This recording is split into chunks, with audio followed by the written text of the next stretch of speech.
Dr. Eric Kelly III and a host of phenomenal speakers from all around the globe for this 7-day virtual event that you don't want to miss.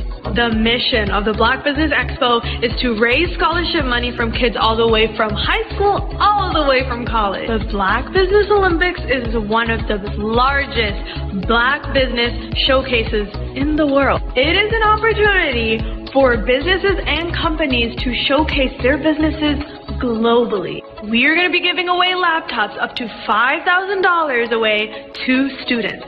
Again, I'm Olivia Appleberry, the founder of 2 Cents Finance and one of the speakers for the expo. I am so excited to see you there. For more info, go to www.blackbusinessexpousa.com or call 919-308-9090 and hope to see you there. I am Black Business. From the moment I wake until the time I sleep. Yes, I am Black Business. I am Black Business. Tell me, are you Black Business? I am Black Business. Do you support Black businesses? Listen, I support Black business because I am Black Business. Black Business Expo, one of the largest business showcases in the history of Black business in the world. The world! Sign up today at www.blackbusinessexpousa.com or call 919-308-9090. I am Black Business. I am Black Business. From the moment I wake until the time I sleep, I am Black Business. I am Black Business. Are you Black Business? I am Black Business. Do you support Black businesses? I support Black business because I am Black Business. Black Business Expo, one of the largest business showcases in the history of Black America in North Carolina. Join Dr. Eric Kelly III and a host of phenomenal speakers from all around the globe for this 7-day virtual event that you don't want to miss. The mission of the Black Business Expo is to raise scholarship money from kids all the way from high school all the way from college. The Black Business Olympics is one of the largest Black business showcases in the world. It is an opportunity for businesses and companies to showcase their businesses globally. We are going to be giving away laptops up to $5,000 away to students. Again, I'm Olivia Appleberry, the founder of 2 Cents Finance and one of the speakers for the expo. I am so excited to see you there. For more info, go to www.blackbusinessexpousa.com or call 919-308-9090 and hope to see you there. I am Black Business. From the moment I wake until the time I sleep. Yes, I am Black Business. I am Black Business. Tell me, are you Black Business? Black Business Expo, one of the largest business showcases in the history of Black business in the world.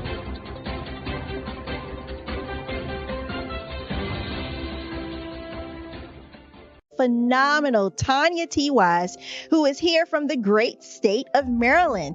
Tanya, welcome and thank you for being with us today. Can you indulge our audience a little bit and tell them just a little bit more about who you are and what it is that you do? Well, I love being able to talk to people and have a magnetic attitude, being able to just show them. So I always like to say, level up is Coach at Tanya T. Wise here. So can you tell our audience, just give them a teaser about what your presentation will be about? So my philosophy is that we should all be living our dream life. So tomorrow I'm going to talk about how you start living your dream life. What are some of the things that you thought about in your childhood that you just kind of let go and dormant? Wow. And I want to reignite that and just give you some pointers and some tips, some tools, some strategies to be able to start living your best life now. And guess what, Aquanda? And leave an inheritance for your legacy. Oh my goodness. Okay, I know that's resonating with a lot of people. I've heard that you have a dynamic coaching program. Can you tell us a little bit more about that? Absolutely. So our coaching program help people that have the lack of time, that lack strategies, and lack the confidence to go after their dream life. So we help them implement tools, we help them implement strategies, as well as give them resources so that they can live their best life now and leave that inheritance. Wow. Oh, I love that. I love the leave the inheritance part. Listen, you are dropping some major nuggets, and I know a lot of what you're saying is resonating with a lot of people, but I think we're all curious. How did you even make this transition into the speaking and coaching arena? What's the story behind this? So I started out in finance, and I realized that a lot of people don't necessarily go after their dream life because of the lack of finances or the education behind finances. But it wasn't until I lost my firstborn, my only son, that life changed for me. And where I was going after it all, living the corporate life, hit my 6-figure income and living in my dream house with my dream man, driving my dream car. I nearly lost it all when I lost my son. And so I realized it only takes one financial catastrophe that can change your entire life. That's what made me start All New Beginnings. Because no matter what's going on in life, there's a new beginning. And because of that, we develop a program called Wise Minded. My little slogan is, don't just dream it, let's live it. If they want to connect with you or work with you, what is the best ways for them to be able to do that? Well, for my social media guru, you can connect with me on every single social media platform as Tanya T. Wise. What if you could build your own city? A place where every child can find nurturing people to help them achieve their full potential. A place where every adult can access job training support. Where health education is abundant. Where social justice ruled the land. A place without limitations. Welcome. You have arrived at STEM City USA. It is what every city should be. A safe and trusted community where you find people and resources to help you become everything you are and beyond. STEM City is unlike anything you have ever experienced. It is a digital twin of the world around you, only better. STEM City is about energy and soul renewal. It is more than a digital world. You can almost feel the power of live cultural events, music, and theater. STEM City promises a better future for children with caring mentors and hands-on activities with dedicated tutors to support our youth. STEM City is your passport to a healthy lifestyle with weekly events addressing our community's many issues. STEM City is your financial well-being with helpful information on wealth management, career advancement, job training, and so much more. STEM City is the community you deserve. It is the city where your dreams can come true. STEM City USA, a place in the sky that is accessible to all who reach for the stars.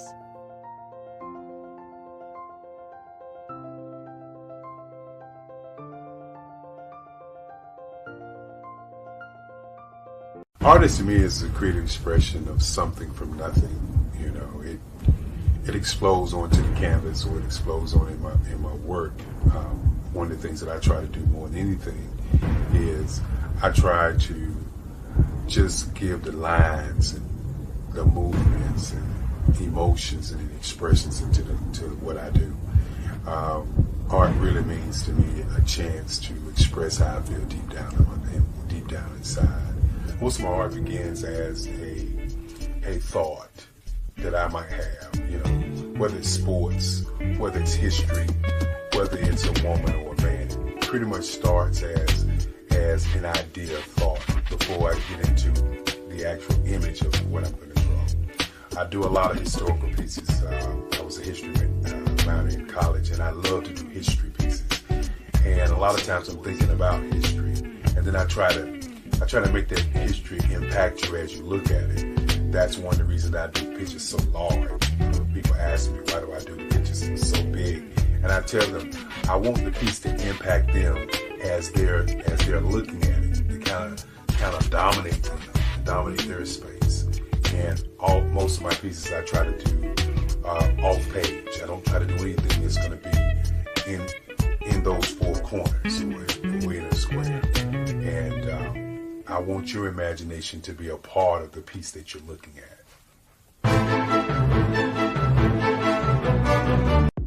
The Black Business Network and Black Business Olympics are essential platforms for Black business owners globally. They provide the tools and support you need to succeed in today's competitive marketplace. Join us today as we collaborate together with businesses from around the world to support our children, students, and young future entrepreneurs, Black businesses and corporations. We raise funds for students going to college and young entrepreneurs who are aspiring to be business owners, and we invite you to be a contributor today.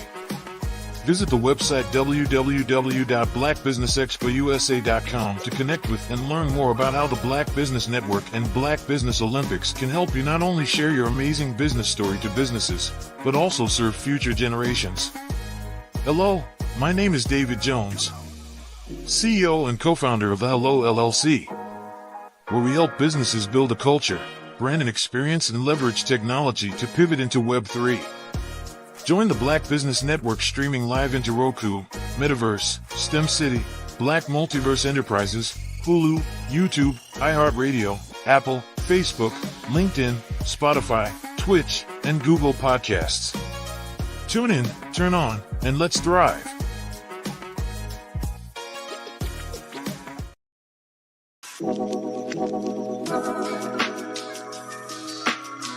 The African company and the African CEO is making a conscious decision to bring on someone external to the continent versus bringing on someone who is from Ghana or Kenya or South Africa. And so the skill sets of the people that we take through our executive leadership training program and ultimately on the placement, obviously have to be extremely high caliber. So what we look for are corporate executives at the vice president to C-suite level, as well as Black entrepreneurs. When we look at the Black corporate executives, we're looking for some very specific skill sets, whether that be around supply chain, sales and marketing, engineering, product development. We want our folks to be able to add immediate value to the corporate board, right? And the other thing is, even if they don't necessarily have specific industry experience, they're bringing a diversity of thought.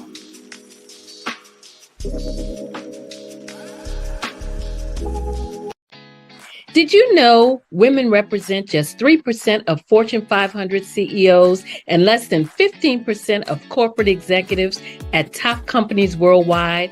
Have you wondered what the secrets are to getting into the top ranks, whether in the private or public sector? Do you want to figure out how to stop being held back in your career or passed over for promotion? Then you're in the right place. Hi, I'm Dr. Madeline Ann Lewis, President and CEO of the Executive Women's Success Institute. I have decades of experience in the military, the federal government, and corporate America, and my mission is to help women succeed and tap into their full potential.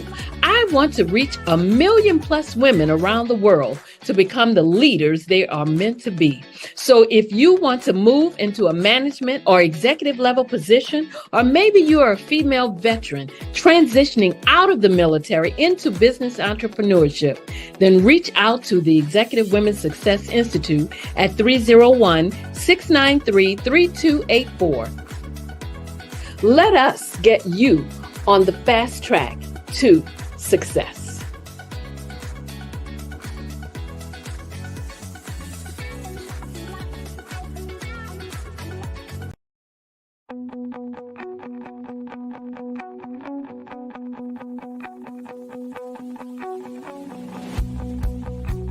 I am Black Business.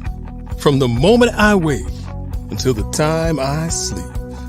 Yes, I am Black Business. I am Black Business. Tell me, are you Black Business? I am Black Business. Do you support Black businesses? Listen, I support Black business because I am Black Business. Black Business Expo, one of the largest business showcases in the history of Black business in the world. The world! Sign up today at www.blackbusinessexpousa.com or call 919-308-9090. I am Black Business.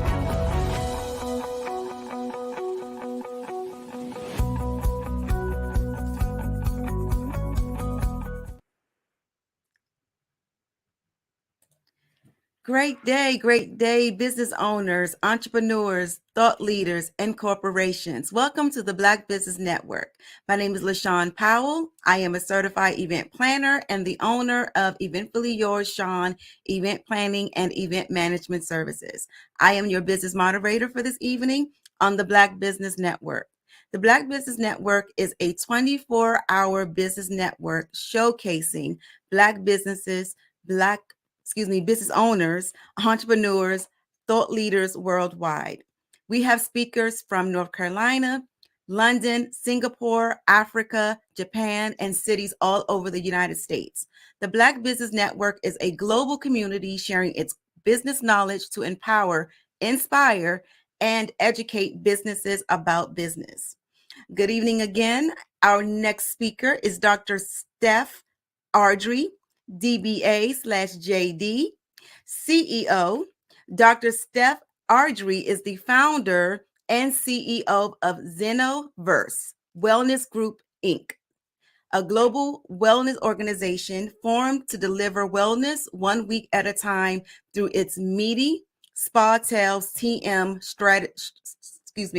strategically located across the Caribbean, United Kingdom, France, and Africa. Current locations are in Jamaica, with UK and African markets opening soon. Her firm is also in the farming space, offering food as medicine, perishable, non-perishable, meal kits, tinctures, and tonics supporting the various wellness protocols.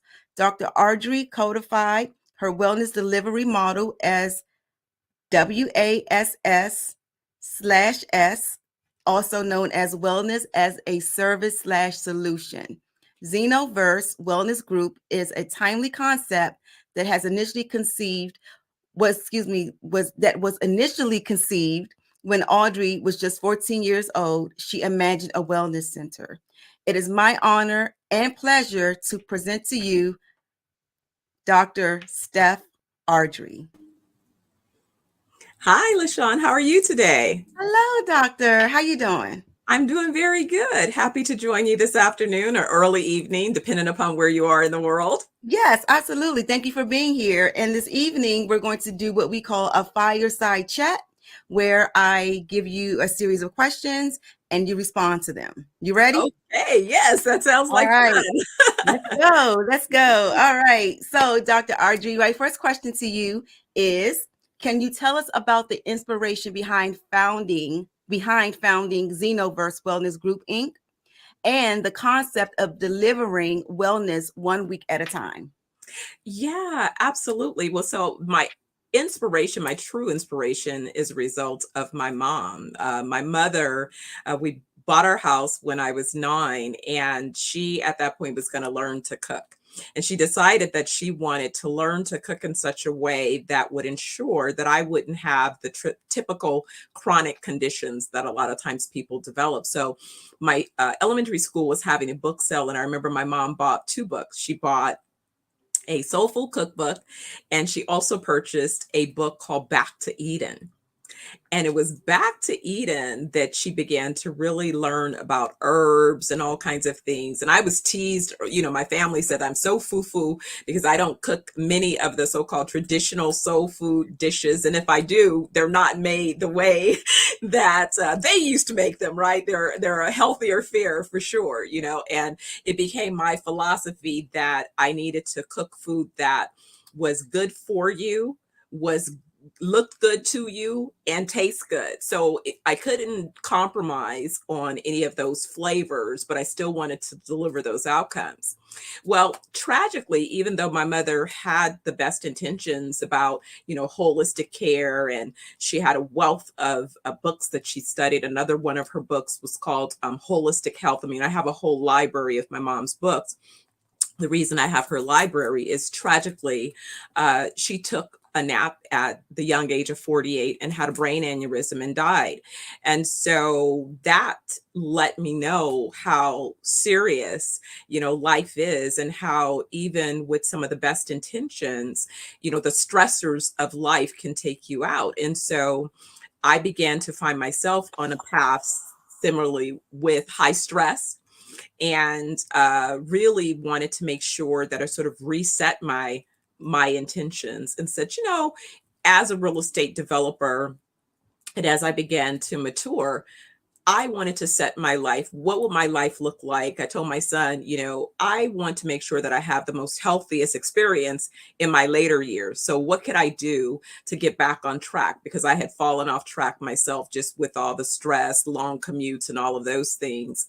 And so I began to, revisit my business plans around this wellness center. And it was COVID that put us on hold and allowed me to go to Jamaica. And it was there that I met Dr. Aubrey Oliver, who's a functional medicine physician. And so he was working on wellness and I was working on wellness, and it looked like, let's put our business plans together. And it was really me asking him, if we only have guests that come and they think they're well, and that's fine, what's the minimal amount of time that we can have them spend with us so that we can, make an improvement on their life? And he said, about 7 days. And so that's when I started working on codifying what a 7-day wellness program would look like and feel like, and the type of experiences that people could have within that timeline. Okay. Listen, I'm impressed. I love your journey. I love how you was in the right place at the right time to collaborate. That's so awesome, Dr. Audrey. I'm very, very impressed. So congratulations on that. Thank you. I think it really was, you set sometimes intentions. And that was one of the things that my mother encouraged me to do very early. I always was interested in business. In fact, I had set the intention for this business around 9. I used to play business, and I told her I was going to be an international business tycoon. And she said, okay.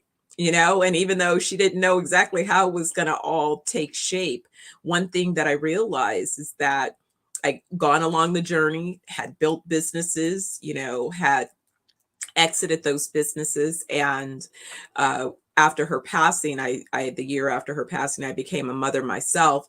And so because I realized that I liked to, global companies, the company that I had before, we had 8 offices. So I was always on the road. And now without my mom and now having a son, I realized that I wanted to raise him. And so I wouldn't go back into business until I got him up into adulthood. And so this business, I started nurturing and putting together all the pieces of the plan. And, but I put on my vision board really the year that I met Dr. Oliver, that I wanted a physician that was competent around more alternative treatment protocols, and in particular, who knew something about cannabis. I was just learning a lot about medicinal cannabis, as well as psilocybins for post-traumatic stress disorder. And I was studying all of these other things. And I said, I wish I could meet someone that really, and I just put it on my vision board. And lo and behold, later that year, I went to a meeting that I really wasn't even a guest invited to, didn't know the topic of the meeting, but that's where we met, so I know that there's divine intervention when you set your mind to an intention that is for the greater good. Absolutely. Them vision boards are powerful. I'm telling you, they are Yeah. powerful. Yes. Yes, ma'am. All right. So the second question is, what led you to establish Medi Spa Tales TM across various locations, including the Caribbean, United Kingdom, France, and Africa? And that's great. And so what happened is along my journey as a real estate developer, and I've always had, a vision. I've been a visionary. In Before I entered the space, I knew that I wanted to be a mixed use real estate developer because I saw the benefit of urban markets. And I knew that it was important that when you develop, so I was an urban infill developer. We specialized in luxury apartments, big luxury, exclusive apartments in upscale market rate communities. But I saw an opportunity to, development, you always are going to be redeveloping communities because when you look at migration patterns and things of that nature, at one point downtowns are popular and in vogue, and sometimes then people move on to the suburbs. But then I noticed that the boomers, as they became empty nesters, wanted to be closer to activities, entertainment, and all of those things. And so it was 2010 when the financial markets in the U.S. began to collapse around residential housing. There was a big brouhaha, if you will, in terms of what had happened. And at that time, our core business was around. I was with an organization where we had strip centers, malls, and we were converting them. I was subdividing the airspace to create condos. And the markets had dried up. And so nobody wanted to put money in housing at that moment. So I found myself basically out of a job. And I thought about it and I looked at my other colleagues. The friend of mine was an architect and did a lot of hospitals and stuff. And I said, I don't really want to do hospitals, but I do need to do something that has a medical, connection because the boomers are aging and they're going to be so I was thinking about, who would my market be and what would be some of their needs. But more importantly, they're one of the wealthier generational cohorts, and they're living longer and all of those things. And so I started putting together this idea of what would a medically supported kind of environment without being really medical per se, or where would I want to go if I were going to heal? And I said, it's definitely not a hospital. So I started to create what would a Medi Spa Tale be? And so I designed my own asset class. And I remember going to a hotel developers conference and kind of talking to some of the other brands and realized that I was ahead of the curve, that hotels were going to begin to create new iterations of their properties where they weren't it's not just a Marriott, it's not just a St. Regis, but it's themed around a lifestyle. It's themed around creating experiences. And then my study of wellness resorts, typically around the world, Europe being a huge market for wellness resorts, I said, aha, I have my own interpretation of how I would deliver those particular solutions. And so that became, my desire is to extend life, extend wellness, where basically you're having a good time. So, like the traditional person, if you go and book a hotel because you're going for a convention or what have you, why not have healthy options, a whole cleanse, detox, meditation, and all of that integrated as part of your experience as well. It's fully immersive. And you leave that place having gained whatever the thought leadership is that you're pursuing, but you also feel better. So that was the real thought and impetus behind this idea. And Jamaica became obvious because that was the first place that I noticed my significant healing and just where it sits in the world. And I'm like, oh my God, there's something about Jamaica that, I can't bring to you. I have to bring you there, but you have to have the full experience. Okay. Well, listen, I haven't been to Jamaica yet, so maybe this would be a pathway for me to get there. Absolutely. Well, let me tell you, I'll just give you a forewarning. Everyone that has come, they're not even there 24 hours before they're booking their return trip. And actually, my last folks that arrived about a few weeks ago, the lady, she was on her way from the airport. She's like, I'm moving here, Dr. Steph. I'm moving here. Yes, I love it. And I said, exactly. I love it. It's a best kept secret. We think it's the true Garden of Eden for real. I love it. I absolutely love it. I love the work that you're doing. And I know we say this all the time, but I generally mean this. Your work actually means something. It actually contributes to the overall wellness of the human race. I mean, because, with all these unhealthy options that we have, and, how we're eating, and how we, lack of sleep, and, not exercising, we definitely need a medi spa. And I love that term. Did you come up with that term? I did. That's a trademark. Yeah, I that's love the it. PM is trademark. It's my concept. It's my asset class. Yes, Got absolutely. it. Yeah. Okay. Yes. I love that. A medi spa. I love that. Yeah. Okay. Yeah. All right. So the next question is, how do you envision Xenoverse Wellness Group impacting global wellness initiatives? Absolutely. Thank you. That's such a very wonderful question. And so I like to think of myself again, I think it's important. I always tell entrepreneurs, you want to have an idea of an organization that sort of reflects your vision. And so the organization that I selected that I felt was closely aligned with where I was going is the Marriott Corporation. And if you know anything about their organization, although they're a publicly traded company, they have a portfolio of different brands, probably about 20 to 30 different brands. They own St. Regis, W, Ritz-Carlton. Of course, they have Marriott, and then they have other brands in different classes. So I too have built 3 initial brands in our portfolio, as well as we have an IP portfolio of probably about another 20 or 30 different brands that I've developed.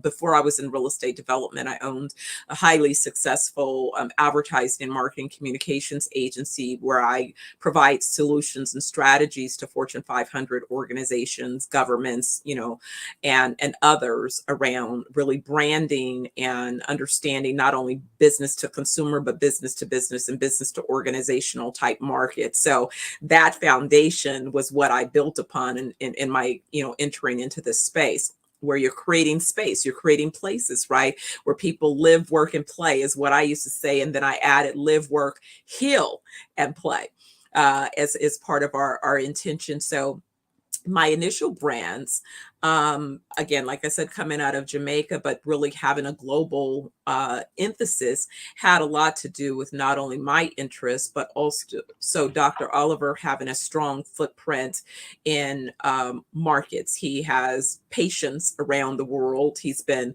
a nomadic type physician, so he has patients in US, Jamaica, Canada, London, Africa. We have a location. We opened up our business in South Africa.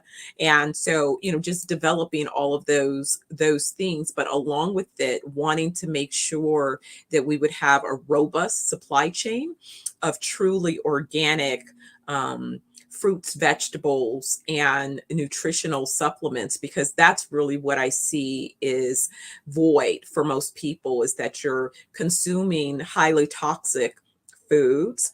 The SAD diet is just that, sad. And it doesn't take me to say it, just look around. Look around, look around, look around, look around. I've been at funerals, left and right. And it's amazing that most of these people that are checking out are under 60. And then a few, just barely over 60, when full life is 120 years and beyond. So if you look at the data on the blue zones around the world and you glean insight about what the practices are, what the nutritional focuses are, what even the lifestyle traditions are for those who are experiencing full life, then it says to me, and then when I think about even the elders in my family, I lost my mother at 48, my father died at 57, yet my grandparents and my great-grands, they made it well into their 90s, close to 100, and same thing for Dr. Oliver. His grandfather was, right at 100 years old. So when we've seen full life, and then you see the young folks, dying. And it's not just about dying that is such a loss, but think about if you live a full life and you can pass on your knowledge to 2 or 3 generations within your family, you're able to change their whole existence. Parents serve a function, but grandparents and great grandparents add a significant value to the legacy. So we need to be healthy. And we need to have all our mental faculties. And that's the other part is, these folks are functioning mentally. They're not struggling with dementia or early Alzheimer's. They're actually thinking and just as lucid, and running and, living their best life. And so that's what I imagine. I can totally relate to that. My mom, she passed away by an aneurysm as well. Wow. And Dr. Audrey, she was only 42. Wow. And it took me years to realize how young she was. Yeah. Like I'm 44. Yes. She was only 42. Exactly. That is young. Yes. And my grandmom, she lived until she was 90. Yes. So I see the contrast there. I see it. And so I can totally relate to what you just said about, our grandparents and our great grandparents, how they survive or how they are living. That's our legacy, that it means something to call your great grandmother on the phone and ask questions about your family history and get to know them, opposed to not getting the chance to sit down with them and to pick their brains about different things on their perspective and how they look at things, to, pour into you so you can grow and develop and be a better mother, sister, wife, or whatever. Absolutely. So I totally can relate to what you just said there. Yes, absolutely. Okay. All right. I love the energy in this conversation. I love it. Yes, me too. Thank you. The questions are spot on. It's nice to be able to have a conversation because a lot of people, they don't understand. And then, when I say real estate developer, it's not often that you see a woman of color featured in that role. But west of Chicago, myself and another, woman that I know, we were kind of the two women, me being an executive with a really powerful organization. We controlled the largest privately held REIT in the nation.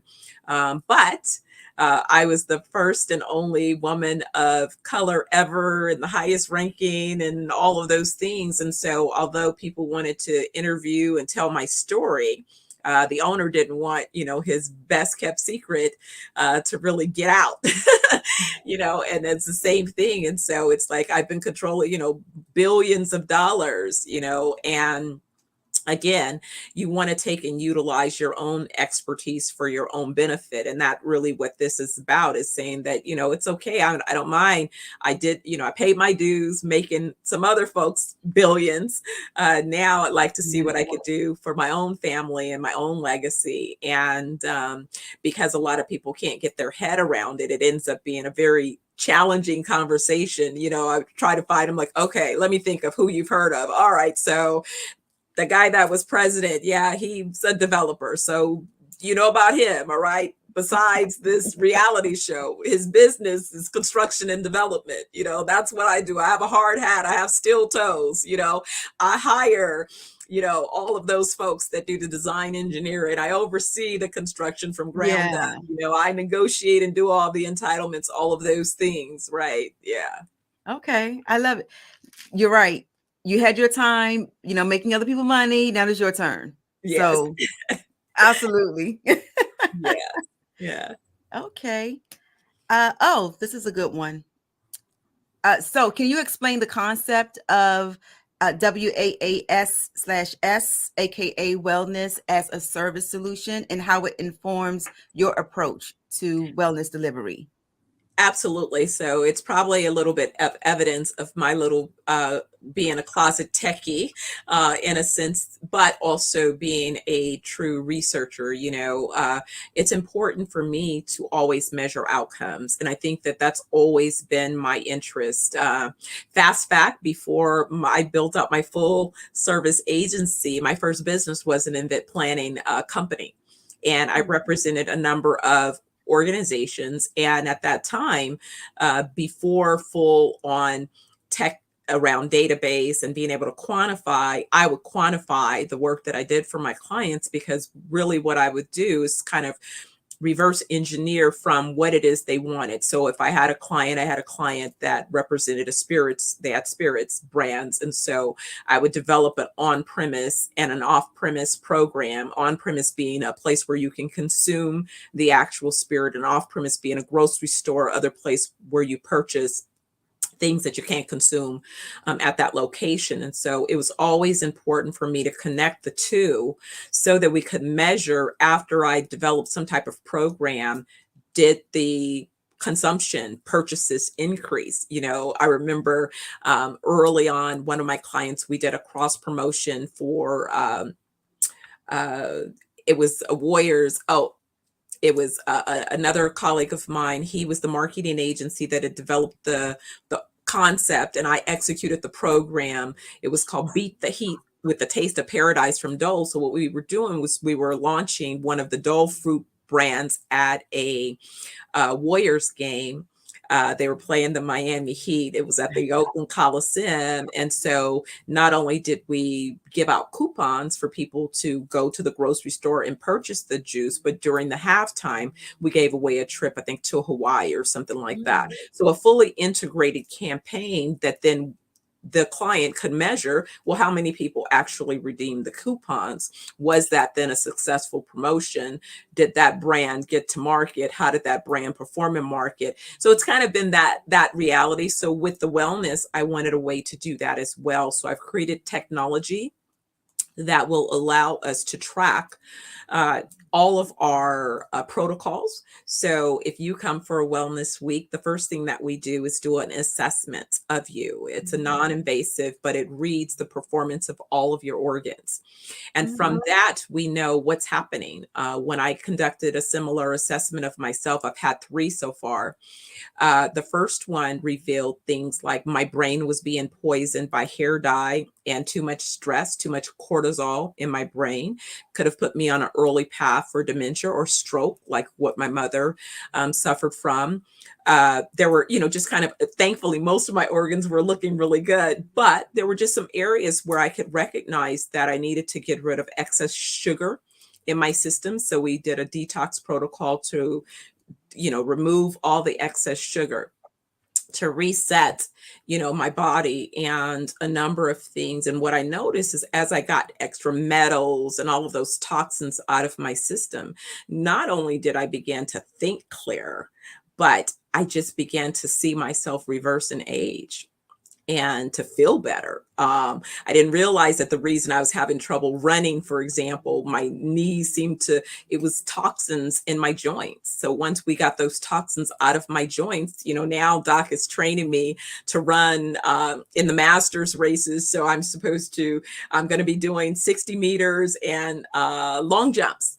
And I've set the intention to be the fastest woman at 120, in the 60 meter and the long jump, right?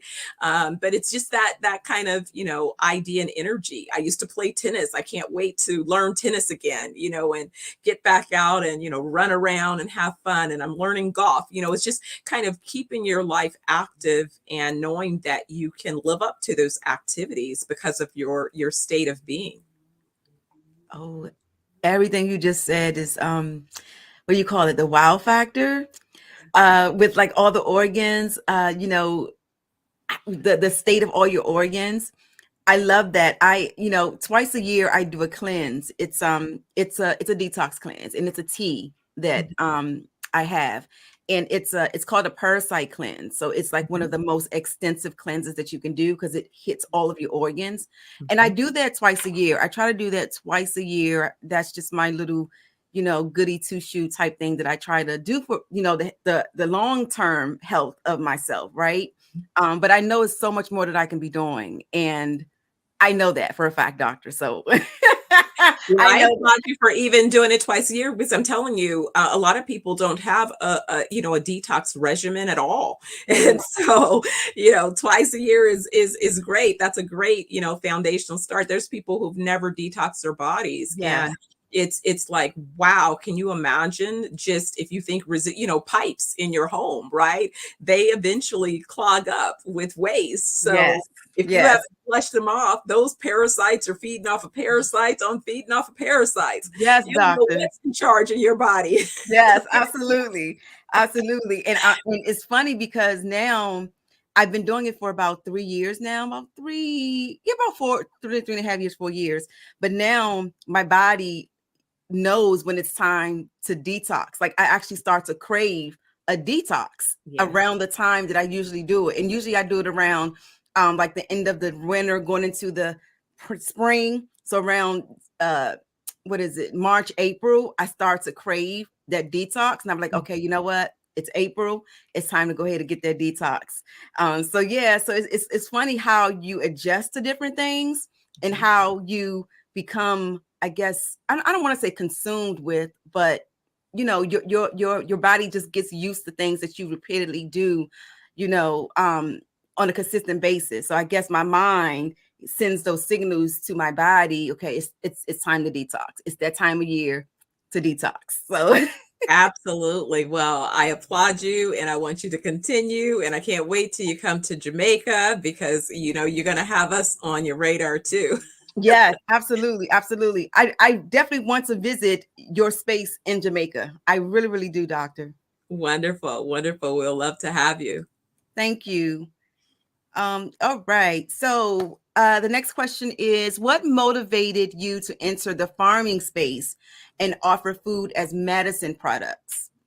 Yeah, so we realized that it was really that, the food supply, because even when I started looking at, and I've always been really, finicky about this, there were certain things that my mother didn't allow me to have. Like, people think it's weird, but as a kid, I didn't eat McDonald's. And so, I did eat some fast food, but it was always like real finicky about which ones, would pass the threshold of acceptability. Mhm. But even those that I consumed as a teenager, what I've noticed is that the food suppliers, in particular in the US, have begun to mix so many genetically modified ingredients. And more importantly, let's go back to the soils. The soils are so contaminated, not only from the environmental impacts of, waste, of all of these different things that we forget about, that end up, you driving on a freeway and there's a farm on the side. You don't think the toxins from those vehicles are being, received in those plants that are growing, that then you're going to consume in your body. Yeah, it's all happening. It's all of the environment. It's all there, right? So what I noticed too is that the food was so bad. And so I realized, being a city girl, that, dang it, I didn't really grow up on a farm, but I want to control what I eat. The only way that I'm going to be able to control it is to be able to really understand its source. And so it became just a necessary, as you say, a necessary requirement. If I wanted to be able to say, well, when you stay with us, we're going to give you nutritionally dense fruits and vegetables and foods. I tell people, look, don't eat, and sadly, the number one thing we eat in the US too often is chicken. Don't eat it. Don't eat the chicken. Don't eat the turkey. It's the worst of the worst of the worst. But it's like we've been programmed on what, and by the time you look at it all, it's bad. I said, now in Jamaica, you can have some chicken because you probably just saw it running around on the road. That beef, you saw it on the side free eating the vegetables. So that it was eating green, nutritionally dense ingredients. So now then think about that when you're consuming, but again, understanding in moderation, but more importantly, understanding what is specific for your body, because that's really what the whole codification of our treatment protocol is about, allowing us to understand what you need, because what you need is different than what I need. And also recognizing that many of us, our first introduction to nutrition was in the womb. So what was our mom eating at the time that she was carrying us, and what was influencing her thoughts at that particular time, and how then has that framed our relationship with nutrition? And so understanding that, and that's an individual kind of thing. And so the ability of technology allowing us to both be, if you will, scalable, but also able to personalize your wellness journey based on your particular desires and recognizing your particular needs. And so being able to provide our tinctures, our tonics, and our herbal remedies, which is, a combination of what it is that we rely upon, but we want to make sure that from seeds to souls, we can stand by and certify, the value and the quality of what it is you're consuming.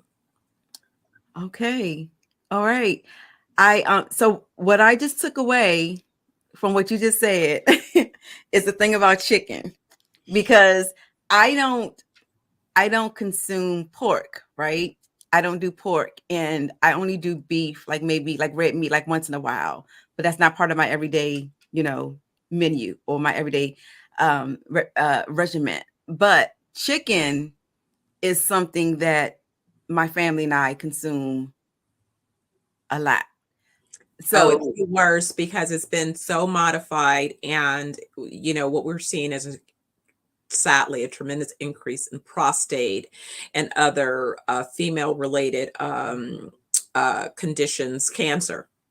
And it's because the chicken is so full of hormone. Chicken and turkey, like I had replaced beef with turkey. I threw all that stuff out. I remember the first time I walked through and even my so-called nutritional supplements. I remember the first time that Doc was going through what I said, these are the things that I was taking. I've taken a picture of all the labels and basically throw it all out. Throw it all out, because by the time, if you can't read the ingredients, if you have to look up the ingredients, and that's really what he'll look up the ingredient. But what most people don't understand is, even if you understand that it's poison, you don't understand how it's impacting you specifically in your body. And that was the beauty of having his insight. He says, well, that's going to do this, this, and this. Is like, oh my God, I don't want to do that. Wow. To do that. So that's kind of the brilliance in someone who is really offering you a holistic approach. And that's what we focus on is, mind, body, and soul, but recognizing that our bodies are, definitely high performance machines. They're more, they're more qualified, more capable than, the highest, best put together computer.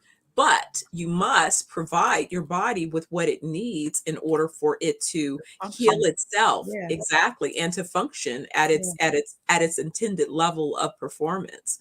And so it meant that, we need to be in control of what it is we're consuming, and we need to help farmers who ended up contaminating their soils through the various pesticides and all of those things, find ways to renew those farms and return them to an organic status. Yeah, for sure. I try. I try my bestest to I guess eat the right thing, or not eat as bad as I could eat, be a little bit more conscious of, the options that I have. And no, I don't want this, but I want that. No, I shouldn't eat this. I should eat that. So I try, the older I get, the more disciplined I try to become, as far as like, not eating junk food, and, my daily water intake, and, all of that good stuff. So I try, doctor. But like I said, I know it's more that I could be doing, but for now, I try. Absolutely. I mean, I think that, I was explaining this to someone, and that's why I was saying, that's why you have to just come for a wellness week. Look, because we have an opportunity to, introduce you to some nutritionally dense things. But then that's also why I built out, if you will, I'm building out our supply chain so that when you go back home, how do I maintain this? Well, that's where being able to have our semi-perishables and our meal kits available by subscription, so that you can continue to find your way to some of those things that you find to be really helpful and beneficial for you. Doc came back from London with some great minerals. He was with one of the doctors that researched these minerals and their ability to be consumed at a nano level. And being able to have that kind of input really makes a difference in terms of your wellness. So making sure that you're getting access to nutritional supplements that really are adding value to your wellness.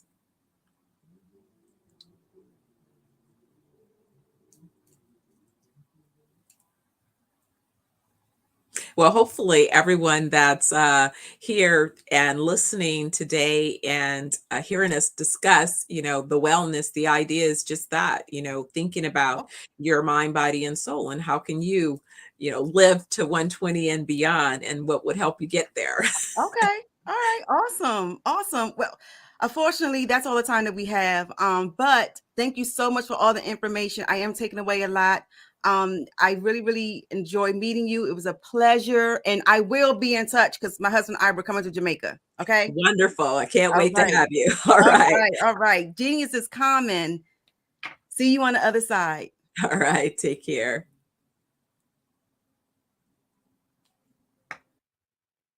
All right. That was a very, very good conversation. All right. So we are going to go ahead and promote our scholarship for this evening. The Black Business Expo's mission is to raise funds for high school seniors going to college or K through 12 entrepreneurs. This expo is a fundraiser for students. You may go to www.businessexpousa.com to donate to the scholarship fund, or use the Cash App, which is $BBXUSA.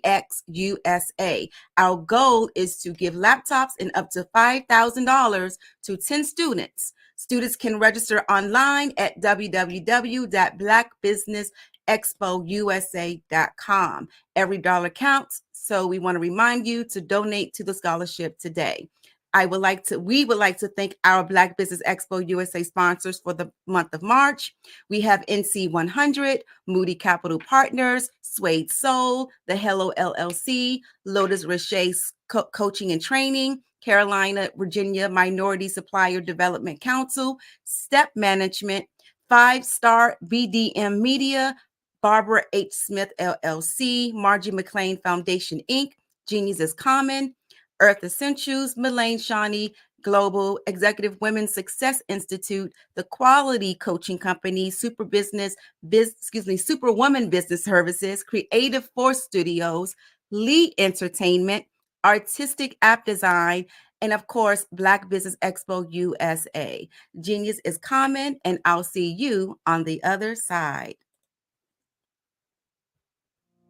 Did you know that approximately 333.34 million businesses exist today, according to a report from 2021? And you may be one of those businesses, or maybe you're not in the business market yet, but you're aspiring to be a business owner. Well, guess what? You're in the right place at the right time. Because let's face it, everything is about timing and opportunity. Hi, my name is Dr. Lotus Roche, and I'm the CEO and founder of the Lotus Roche Coaching and Consulting LLC, along with the Lotus Roche Ignite Show. 15 minutes of success with Dr. Lotus Roche, as well as books to boom your business and bring who you are. And today, I want to bring this amazing message to you about the Black Business Network and the Black Business Olympics. See, the Black Business Network and the Black Business Olympics is designed to help people just like you, that's right, that look like me, to take their business to the next level. Not just in your front yard or your backyard, but globally. The Black Business Network and Black Business Olympics is designed not to just help you survive, but to help you thrive. So join us today as we come together with businesses all around the world to support our students, our children, our young teens, our young entrepreneurs. What we do is we come together to help raise funds for students who are aspiring to be business entrepreneurs, who are aspiring and who are thriving in college. We endow them with a wonderful opportunity to gain scholarship of either a laptop, or several thousands of dollars. And we invite you to help be a contributor to this amazing opportunity to help someone that looks just like you. So join us today at our website and let us connect with you and help you ignite and take flight in every area of your life on the Black Business Network and the Black Business Olympics. I'll see you on the other side.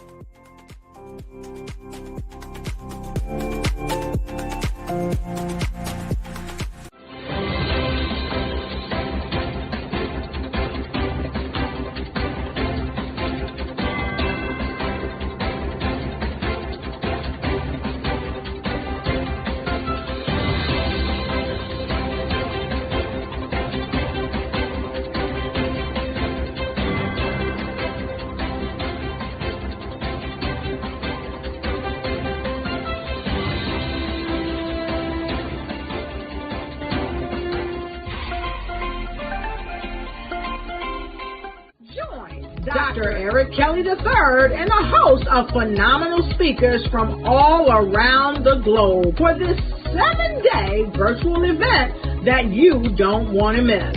The mission of the Black Business Expo is to raise scholarship money from kids all the way from high school, all the way from college. The Black Business Olympics is one of the largest Black business showcases in the world. It is an opportunity for businesses and companies to showcase their businesses globally. We are going to be giving away laptops up to $5,000 away to students. Again, I'm Olivia Appleberry, the founder of 2 Cents Finance and one of the speakers for the expo. I am so excited to see you there. For more info, go to www.blackbusinessexpousa.com or call 919-308-9090 and hope to see you there. I am Black Business. From the moment I wake until the time I sleep. Yes, I am Black Business.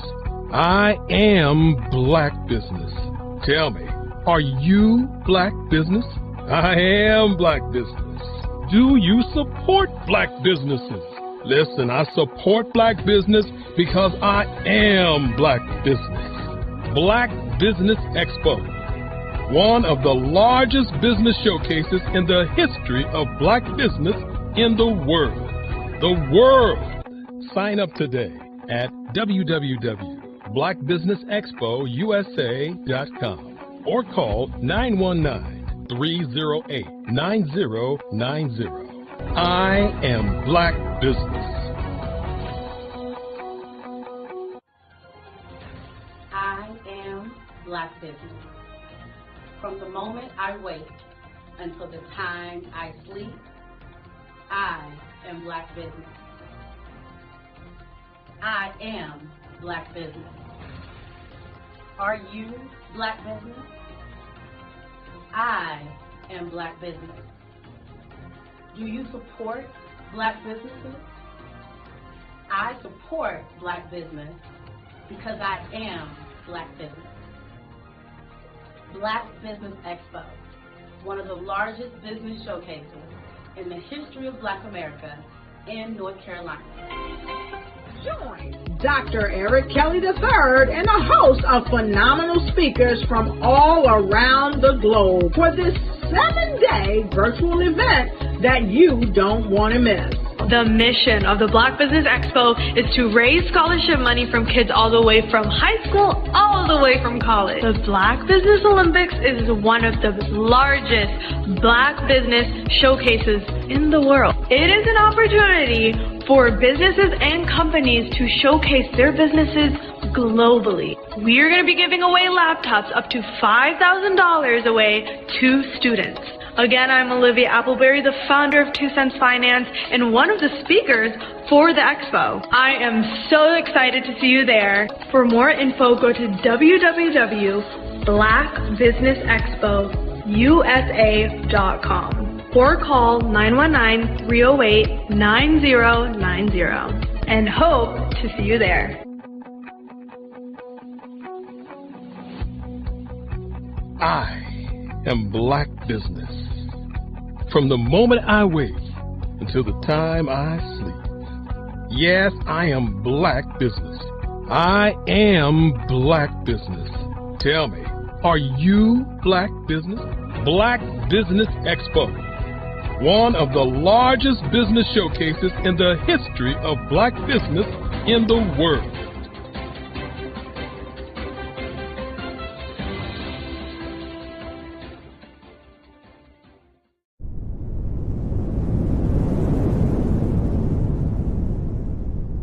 Over the past few years, we've seen the growth of existing and new initiatives focused on financial inclusion, building global networks, and reducing the wealth gap in response to the idea there's not enough seats at the table.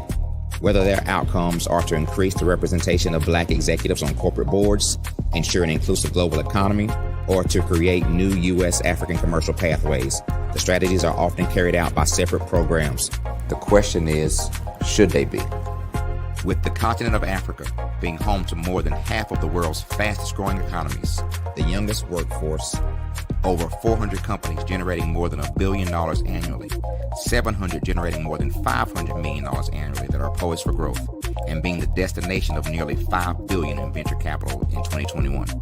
Diversifying U.S. and Africa commercial engagement by building bridges between African businesses and their U.S. diaspora should begin being seen as mutually beneficial. From helping to reduce Africa's enormous capital gap to catalyzing two-way trade opportunities, the COVID-19 global pandemic hopefully has taught us that global challenges and opportunities are more interconnected than we thought. During the pandemic, African companies like Unicorn Flutterwave, insurance provider Reliance Health, ride-hailing app Yasir, and 54Gene, the continent's first bank of DNA on people of African descent, proved that when African companies have access to networks, capital, and information, they grow big, grow fast, and create solutions that are valuable to the world. This is why BDirect was created. We are the first U.S.-based but African-centric board preparedness and board search company designed to connect U.S. Black talent and corporations to African businesses. Unique and fundamental to BDirect's success is our process of helping board candidates adapt their experience and networks to an African context before they're connected to high-growth companies that are looking to locally and globally scale. From our focus groups with African business execs and government leaders, we don't ignore the sentiment that business is easy, but people are hard. Having a pool of board candidates with hard-to-access networks and extensive experience across the business life cycle, including successfully raising capital, is table stakes for an initiative like this. So yes, we have that. But corporate or entrepreneurial success in the U.S. does not guarantee success in Africa. Developed alongside industry partners on the continent, our training program, BDirect Prep, is designed to transpose their experience to create cultural comfort, understanding, and the commitment to helping businesses in Africa scale. Our board governance sessions are African continental and country specific, integrated with cultural awareness and dexterity training, masterclasses led by African industry execs, and mentoring and coaching from African continental-based facilitators. But even more unique to BDirect Prep, we cap off our training program with an immersion trip to help candidates that have not been to Africa before see and feel Africa's complexity and opportunity from African soil. We all know traditional network-based board placement has historically left a lot of us out of ever really being in the paid board pipeline. Our strategy supports the work of many great organizations that are successfully filling seats at U.S. board tables by creating more tables for those that are still left on the sideline. It's time to start seeing the role and value of U.S. Black talent and businesses on the continent of Africa differently. Old perceptions and habits limit economic inclusion. Let's transition Black talent and the African businesses they will support from the periphery of the global economy to its core.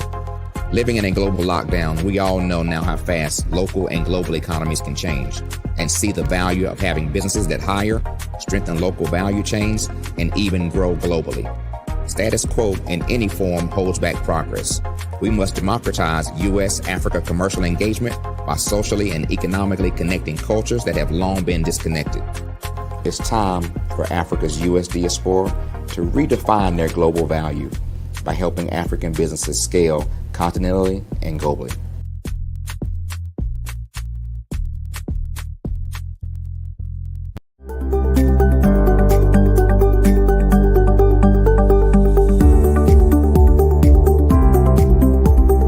My name is Katie Bennett, and I own Lexicon Presents Publishing. We are a publishing and media company that helps you take your story and share it with the world.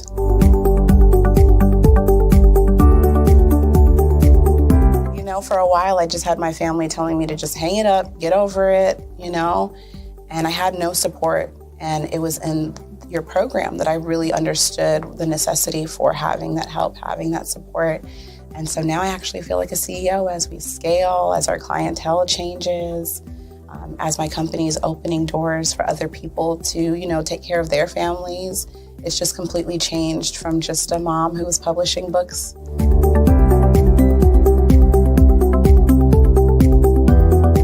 I was at a point where my job, although it was paying really well, wasn't enough. And my business was always in the red, and I was tired of it. And so I came in just hoping to get some sort of help to just not end up in the red every month.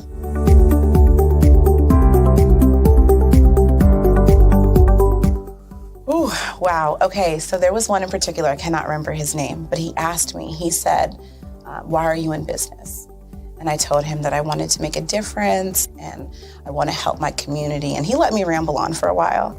And then when I was done, he was like, okay, all of those things are great. They make you a humanitarian, not a business owner.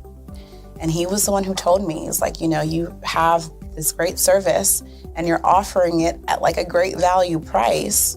So to someone like myself, we don't know that we're going to get the value of what you're actually bringing. And so that gave me the confidence I needed to raise my price.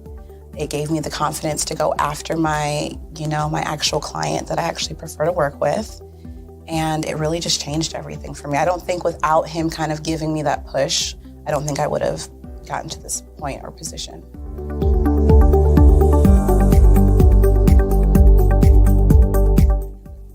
Wow, the benefits is just having a coach that holds you accountable. They set goals with you. That's been my favorite part. She has amazing experience, you know, and so she brings her strategies and her ideas, and she helped me narrow down, you know, what services I actually wanted to offer, how I could actually continue to offer it, how many clients at one time could I have. All of the information that she's given has just really transformed my entire company. And so I know I would have never gotten to where I am today and having some of these partnerships that I'm, you know, having now without her help.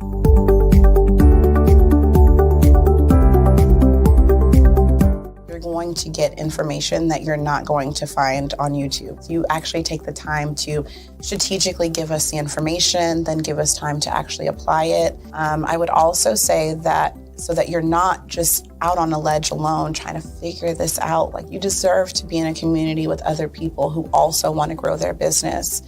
And then finally, you know, the biggest thing I think I took away from CMET was that I had a whole office in Longwood, I still do, and at the time I had not paid my business tax receipt. I didn't know that that was something you had to do.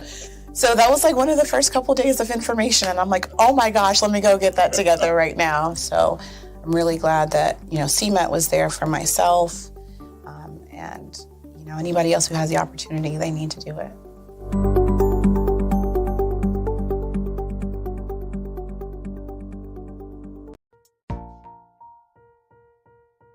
Have you ever seen a parent stressed out and needed a stress reliever with their child? One morning I was coming out of a store and saw a mother and her 3 or 4-year-old son. She was highly upset, actually beginning to yell at him. However, the more upset she became, it seemed the calmer the child became. He sat down on the sidewalk, crisscross applesauce, folded his arms, and looked up at her with a smile. You see, the angrier she became, the calmer he became, because he had the control of the situation. Hi, I'm Frizelma Lynn. I am the CEO and founder of Frizelma Teaching Parents, LLC. I'm a retired teacher, school district administrator, an author, speaker, and I am the parenting 911 coach. My mission is to rescue families by equipping parents with proven, effective, and practical strategies to enhance their parenting skills. Many times we as a society expect parents to teach, train, and raise their children without providing the necessary tools they need to accomplish this. However, parenting issues cannot be resolved without intervention. Therefore, Frizoma Teaching Parents has provided coaching programs, digital courses, and live webinar trainings to provide step-by-step research-based parenting strategies, even for parents whose children are disrespectful, defiant, for those who have been diagnosed with ADD and ADHD, and even for parents of adult children. No longer will you have the need to feel like you are a failure as a parent. You'll now have the tools needed for each situation. Trust me on this one. Go to www.parenting911.org. Book a 15-minute strategy session with me or choose one of the coaching programs. Our training helps parents relieve stress.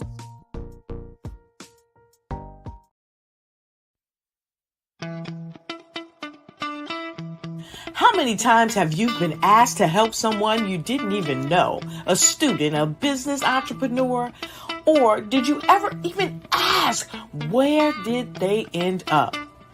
That business, that friend, that entrepreneur.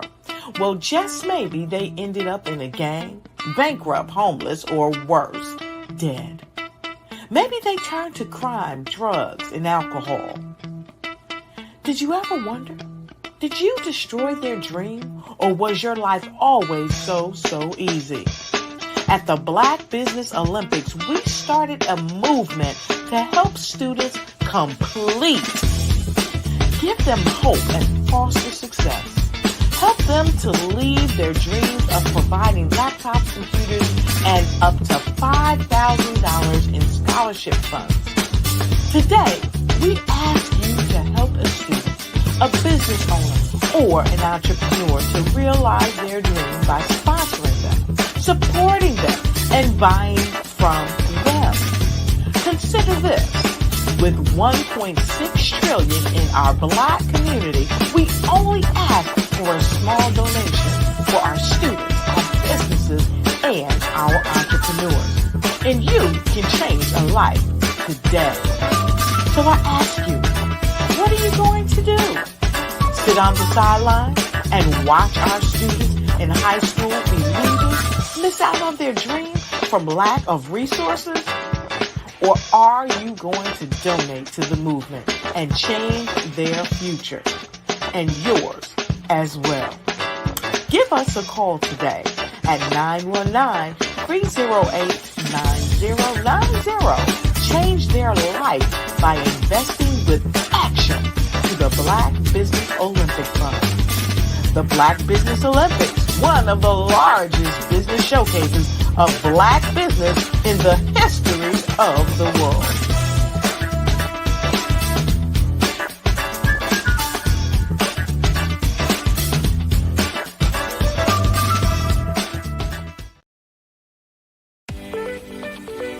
You are in the right place at the right time. The Black Business Network opens again for its Black Business Olympics, a 24/7 broadcast on business, strategies, global branding, social media marketing, finance, advertisement, and much more. Featuring the top, most powerful entrepreneurs and speakers and thought leaders from all around the world as they gather together for this phenomenal event. Join the Black Business Network streaming live into the metaverse, STEM City USA, Black Multiverse, Pod TV, Roku, Hulu, iHeartRadio, Apple TV, YouTube, TikTok, Instagram, Google Podcasts, Facebook, LinkedIn, IBM TV, Spotify, and Twitch. Tune in today and be a part of this amazing movement. The Black Business Olympics welcomes you.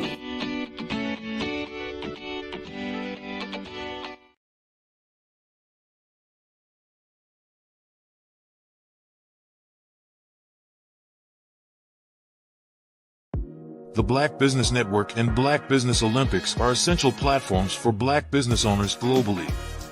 They provide the tools and support you need to succeed in today's competitive marketplace. Join us today as we collaborate together.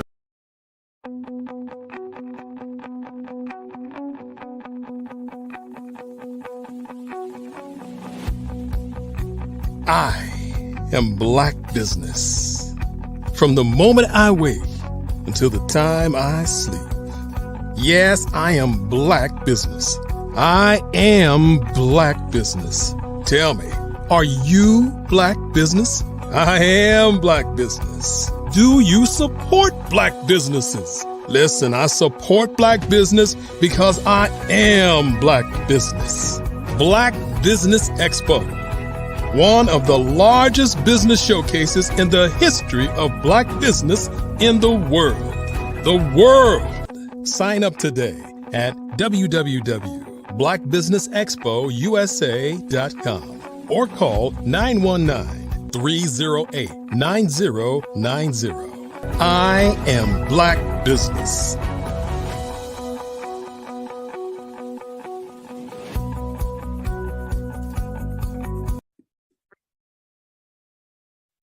Hello, I'm Dr. Madeline Ann Lewis, President and CEO of the Executive Women's Success Institute. And my genius is helping women accelerate the path to success. You know, I was blessed to have strong women in my life who encouraged, motivated, and pushed me to do my best and to never even think about giving up on my dreams. So I say to women, we must show up to rise up. We have talents and potential, but who will see them if we don't speak up and get noticed? I know that women are a tremendous resource on this planet, and there is nothing more fulfilling than helping a woman tap into her full potential. I do this because I want to be a part of helping as many women as I can to show up, to rise up. I do this because genius is common.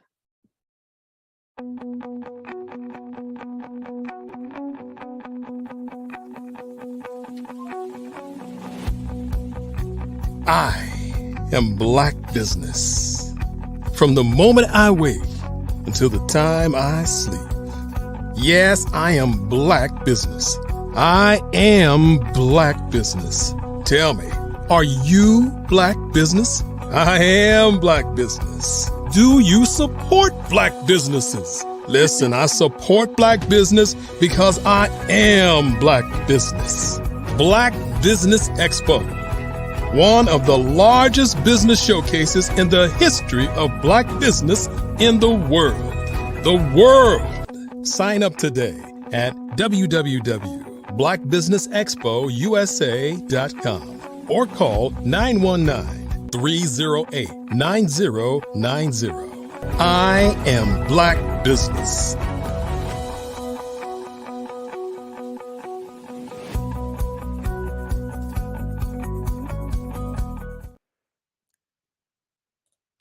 Hello, hello, hello. Great day to all my business owners, entrepreneurs, thought leaders, and corporations. Welcome to the Black Business Network. My name is LaShawn Powell.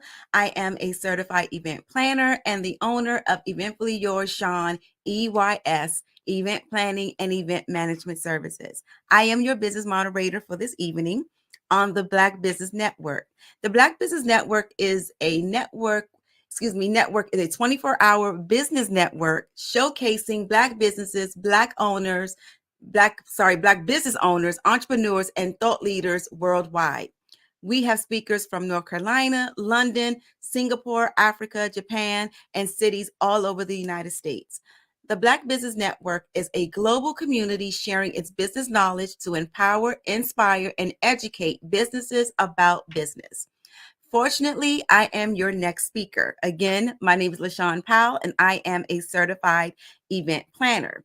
I am a seasoned office administrator with over 20 years of experience and an associate's degree in business administration. I spent the last 17 years building my career in the federal government. Originally, I am from Washington, D.C., and I now reside in Upper Marlboro, Maryland, with my wonderful husband of 21 years and our two beautiful boys. Get to know me and discover how my expertise can benefit your business. I started my event planning career in 2007 with the launch of Eventfully Yours, Sean, EYS. Back then, I established a vast network of event venues, vendors, partners, and clients. Although I didn't continue with the business aspect of event planning, but I still enjoyed planning events for my loved ones. So I was still planning birthday parties, family reunions, business networking events, anniversaries, receptions, retirements, you name it, I was doing it for my loved ones. Fast forward today, I am a certified event planner and the CEO of EYS, and my passion is event planning. I realized my true calling. Was event planning. So back in March of 2023, I decided to resurrect my event planning business, Eventfully Yours, Sean, EYS. With over 15 years of experience in the industry, I built a strong network of the best event vendors to provide exceptional services and execute the most memorable events for any occasion. I am committed to my company's vision of creating memories, and now I still have a network of vendors and suppliers and partners so that we work together to deliver unforgettable experiences for my client. So today I am going to talk to you about my company. I'm going to talk to you about what EYS is. I'm going to talk to you about what we offer as well as who we are. So that you know, Eventfully Yours, Sean, EYS LLC, we are an event planning and event management service. So not only will we plan your event, we will actually run your event for you from beginning to end so that you won't have to do anything, so that you can be a guest at your own event. We are based in Upper Marlboro, Maryland, which is 20 minutes outside of DC. So we are in the DC metropolitan area, and we are 20 minutes outside of DC. So we are considered a DC suburb. As I said before, I originally established EYS in 2006, and I relaunched her back in March of 2023. I just had my 1-year anniversary. So since March 1st of this year, I've been running Eventfully Yours, Sean for 1 year. We focus on social and community event planning and management. So we also offer day of coordinating services for weddings. We do full and partial event planning, and we do event management as well as virtual event planning as well, and management services. We plan, organize, and execute all aspects of milestone and social events. Birthdays, anniversaries, receptions, showers, graduations, reunions, business networking events, community events, and more. We believe that every great event starts with being organized. Absolutely. Attention to detail while curating our client's vision. Most of our clients come to us with their own vision. They know what they want and they know what they don't want. So our job is to help develop and bring that vision to life. And by doing this, we offer a variety of options to assist in making our clients' occasion as breathtaking as they envision. Our mission is to provide an exceptional client experience while making everyone feel valued, celebrated, and relaxed. It is our mission to serve humbly with kindness in ways that honor God. Eventfully Yours, Sean, EYS, we have 3 primary packages. We have the Tier 1 package, which is called the Event Planning Package. It is our full and complete planning package. This means that we do everything from A to Z. The client absolutely does nothing. All the client does is sit back and approve things. That's it. We are doing everything from finding the venue, from hiring and selecting the vendors, from designing the event, from executing the design, making the purchases, receiving the purchases, doing the logistics, the schedules, making sure that everybody is on schedule for deadlines coming up, working with the venue to make sure that everything is, what it's supposed to be per the contract, everything. So that's what we do with our tier 1 package. Our tier 2 package is our event management package. That is our partial planning / event management package. So what this is that this is when the client know what they want. They already pretty much hired their vendors. They know the concept that they want. They know the colors and everything. We're just coming in the day of and pulling everything together and running the show from the beginning to end. So this will allow the client to show up as a guest and leave as a guest. So with this package, we also are doing partial planning. And what that means is we're helping the client obtain certain elements of the event. So for example, if they don't have a DJ, I can hire a DJ. I can hire the DJ that's on my team. If they haven't purchased their equipment or their supplies yet, I can help them do that. So I can help them do whatever they need me to help them with leading up to that special day, as well as my team and I coming in again, executing the event from beginning to end so that everything runs clockwork. So that's our event management package. And our third package is the tier 3. This is the decor and setup package. This is pretty much coming in, decorating, setting up, and then we are leaving. So this is pretty much where the client bought everything. They have everything. We're just coming in, setting up. We're decorating, we're staging. In some aspect, we are overseeing the arrival of the vendors that they hired, and then we're making sure everything is placed, and then we are leaving. So the good thing about these packages is that I wanted to create packages that was based on the needs of the client and the need and what the event called for. So a lot of event planners, they have packages like, you have your silver and your diamond and your gold packages and your platinum packages. I wanted my packages to reflect the actual needs and the requirements of the event. So if my client only wants decor and setup, that's what they get. If they just want someone to run the show, that's what they get. If they want someone to actually do everything, that's what they get. So these packages are based on, that concept. So let's dive in deeper to what each tier means. So for the event planning package, tier 1, like I said before, this is our full planning package. This package is designed to assist with everything from A to Z. We can help with everything from budget, event design, theme, color, vendor referrals, vendor hiring, vendor management, vendor meetings, planning schedules, deadlines, setup, breakdown, and everything else that goes along with planning an event. So with this event, you get, of course, EYS staff. You get the event planner and coordinator, you get the event manager, you get a creative director, and you also get the event team. My event team consists of event assistants, the setup team, and the breakdown team. Of course, you get the planning. Within the planning, this is, you get preferred vendor selections. Preferred vendor selections is meaning that I select the vendors that I work with, the vendors that's on my team. The great thing about my vendors is that I can guarantee you quality service and as well as cost-effective services. So coming through me, you get a great price. And of course, I can guarantee that you will get great quality service from all of my vendors, because I just don't hire anyone. I just don't work with anyone. You have to provide a certain standard of quality of service for me to actually work with you.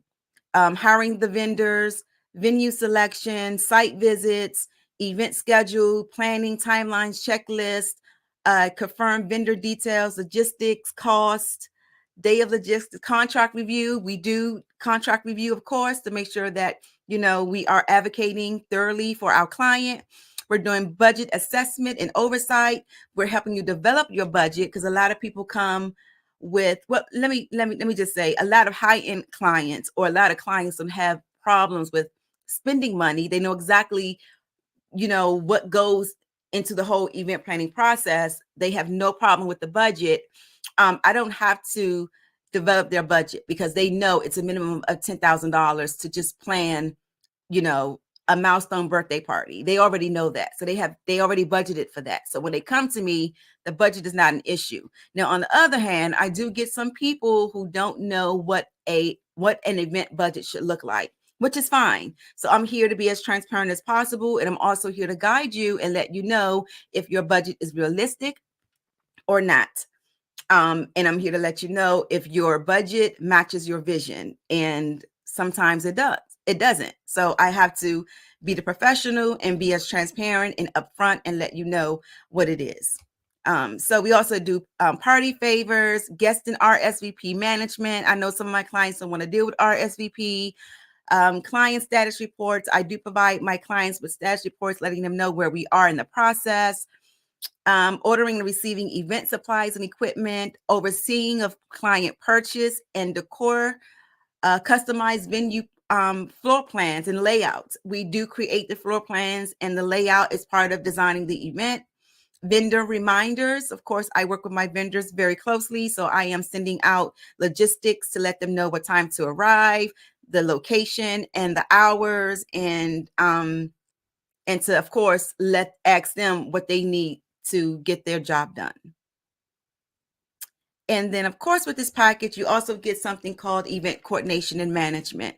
This is pretty much event management. This is just overseeing everything from beginning to end on the day of, which includes setup, breakdown, logistics, any and everything, troubleshooting, problems, overseeing the gifts and cards, overseeing my staff and assigning them their roles and their responsibilities, being the point of contact for all the vendors and the venue, running the show.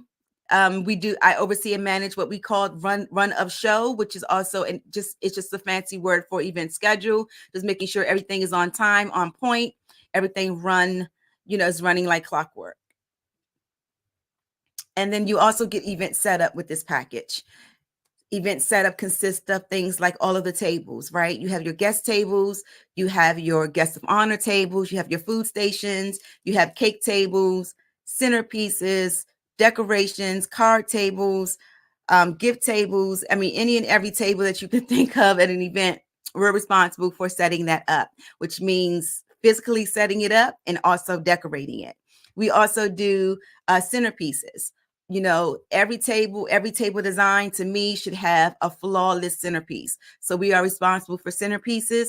We're responsible for, of course, the decorations, the focal point. If you don't know what a focal point is, it's pretty much a design aspect of the main area. So some people use this for their guests to take pictures, or some people use this focal area for the guest of honor to sit at or to be present at.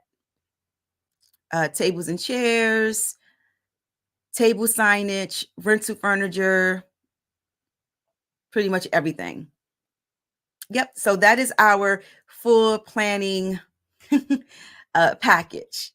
All right. So, oh yeah, I'm sorry. And we also responsible for transporting all of the events, all of the supplies and equipment to the venue. The next package is tier 2, which is my event management package. This again is just the partial planning. We just come in and we just run the show from beginning to end. We're the first people to show up and we're the last people to leave. This package allows my client to show up as a guest and leave as a guest. How awesome would it be for you to show up at your own birthday party or your own anniversary or your own retirement party, and you absolutely have to do nothing. All you have to do is just look great, look fabulous, show up, be a guest, live in the moment, create your memories, interact with your guest, and do absolutely nothing. This is what we do. This is what we provide. We provide that peace of mind to our clients, making sure that they, again, can act in the capacity of a guest. So with this package, it's designed for those who enjoy working with the details for their event, however, would like a helping hand managing all the behind the scenes specifics organized for the event. We rely on partnerships, vendors, suppliers, and staff to help execute these events. We will plan and execute the day of your event successfully and professionally as we oversee the day of logistic activities from timeline and schedules, event staff deliveries, and overseeing the vendors, working with the venue to ensure everything is in place and ready to go for your special event. Remove yourself from the logistics and the coordination process of the day and enjoy the special occasion with your guests. That is what this package allows. So with this package, you would get, of course, the event coordinator or the event manager, you would get the creative director, and you would get the event team. Again, the event team consists of event assistants and my setup and breakdown teams. So with this event, you would get the event coordination and management. I'm not going to go over all of that. Event setup, event decor setup, transportation of event and supplies and equipment to the venue. And then, of course, we also do customized centerpieces. So if our standard centerpieces is not what the client wants, if she or he wants a customized, personalized centerpiece, we can create that as well. Our final and third tier package is our event decor and setup package. Self-explanatory. We're just coming in, we're decorating, we're setting up, and then we're getting out of the way. This package is designed for those who only want event design and setup. We will help with setting up any decor and execute all the details you have put together for your event so you are able to focus on other aspects of your event, i.e. enjoying your event. So with this package, you would get EYS staff, which is the event coordinator, you would get the creative director, and you would get the event assistants. We are responsible for setting up the event, decorating the event, and of course, providing event decor recommendations if we are helping you design your event. And we are also responsible for, again, transporting of the event supplies and equipment to the venue the day of the event. So those are my primary packages that I offer to my clients. Now, we do also have add-on services. So there are plenty of things that the clients want to add on.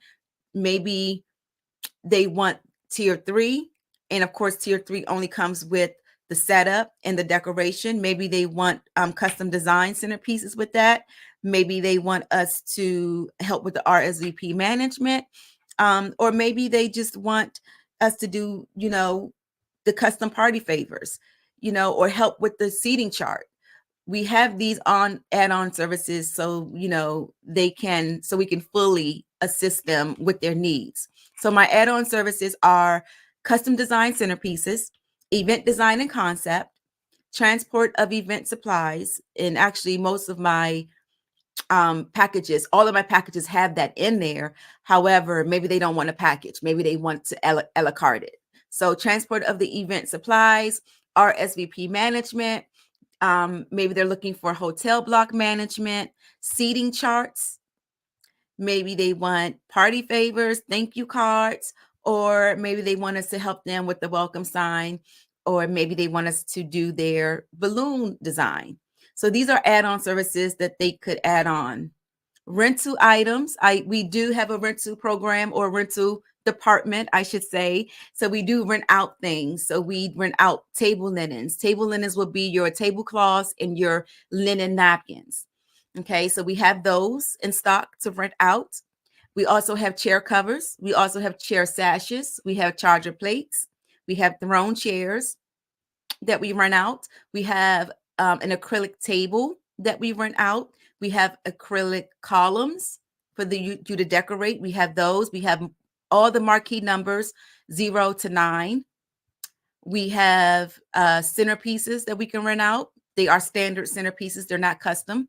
We have mirror centerpieces that you put in the middle of the table and put the centerpiece on. And then we also have a 360 booth that we also rent out. We have an actual staff that runs that 360 photo booth. So let me talk to you about, so those are the services that we offer. Okay. I am continuing to think of services to add and develop and expand and all that good stuff. But for now, that is what EYS provides to our clients. So I want to talk to you about the EYS process. I want to believe that we do things a little different here.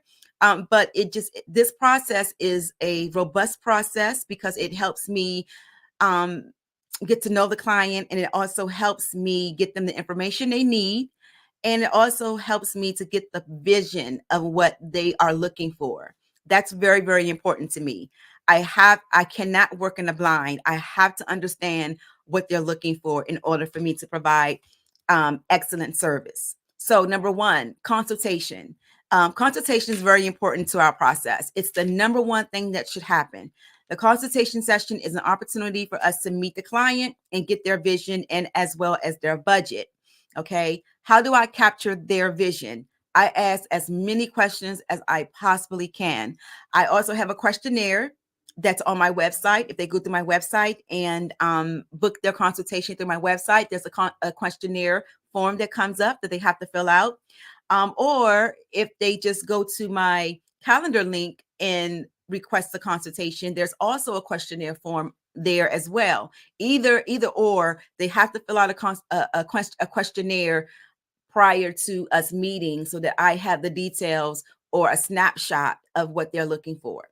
So my questionnaire encompasses questions like type of event date, time, location, venue, number of guests, demographics, guest of honor, budget, event color, event theme. I'm asking them, have they hired any vendors? If so, which vendors they hire? I'm also asking them 2 important questions. What are your top 3 must-haves for your event? And what are the 3 things that you do not want for your event? I'm asking about event ideas. I want them to give me as much information as possible of their vision. I want every single detail that they could think of. And then, of course, what event planning services are they looking for? In other words, what prompted them to actually seek out an event planner?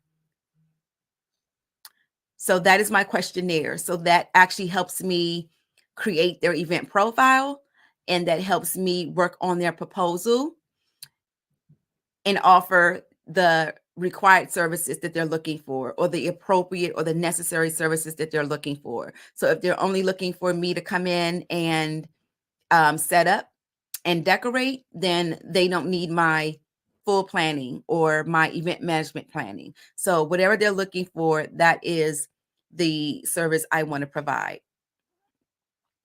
Additionally, I want to go over the venue and the vendor requirements for an event.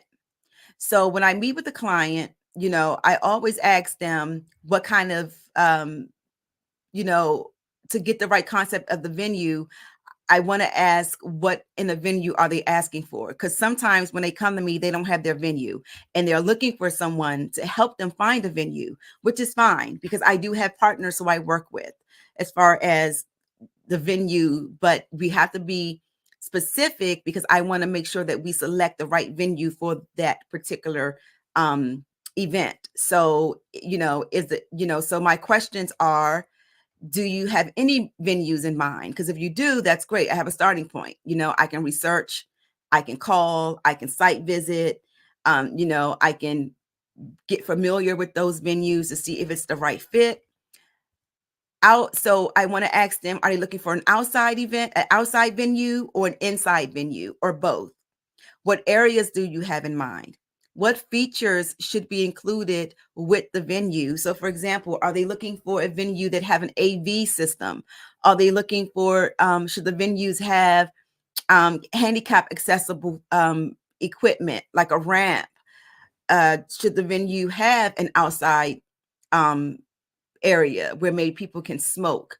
Or are they looking for a venue that has the bar already there? the bar included. So there's a lot of there's a lot of features that a venue can have and not have. So I want to ask my client, is there any special features that they want for their chosen venue? And of course, what is the budget for the venue? So what's the max that you want to spend on the venue? So the venue is going to be the most expensive event element that you're going to pay for out your pocket, or however you're paying. You're going to pay. That's going to be your biggest ticket item that you have to be concerned with: your venue and your food. So venues nowadays, and especially in the area that I am, you're looking at, for a great size venue, a luxury or elegant venue, you're looking at a minimum of $3,500. That's a minimum of $3,500 for the venue itself. So again, being a professional, I have to be transparent, and I have to be upfront as I can possibly be, to let the client know, what the budget should look like. And I'm also asking them what alternate date do they have? Because what if the date is not available? What if they chose the perfect venue and they don't want another venue? This is the it venue. They want this venue. What if that date is not available? Do you have an alternative date? And how long do you want the event to be? A good event is a minimum of 4 hours. That's a good event. 4 hours is enough time for the guests to show up, eat, do the presentation or whatever they want to do, dance, mingle, and then go home. Some clients want it more than 4 hours, and that's fine, but it all depends on how the venue rent out their space. Some venues rent out their space all day. Some venues go by hour increments. So let's do the vendor check. So again, I'm asking them if they have vendors, if they hired their vendors or not. I prefer clients go through their event planner to hire their vendors.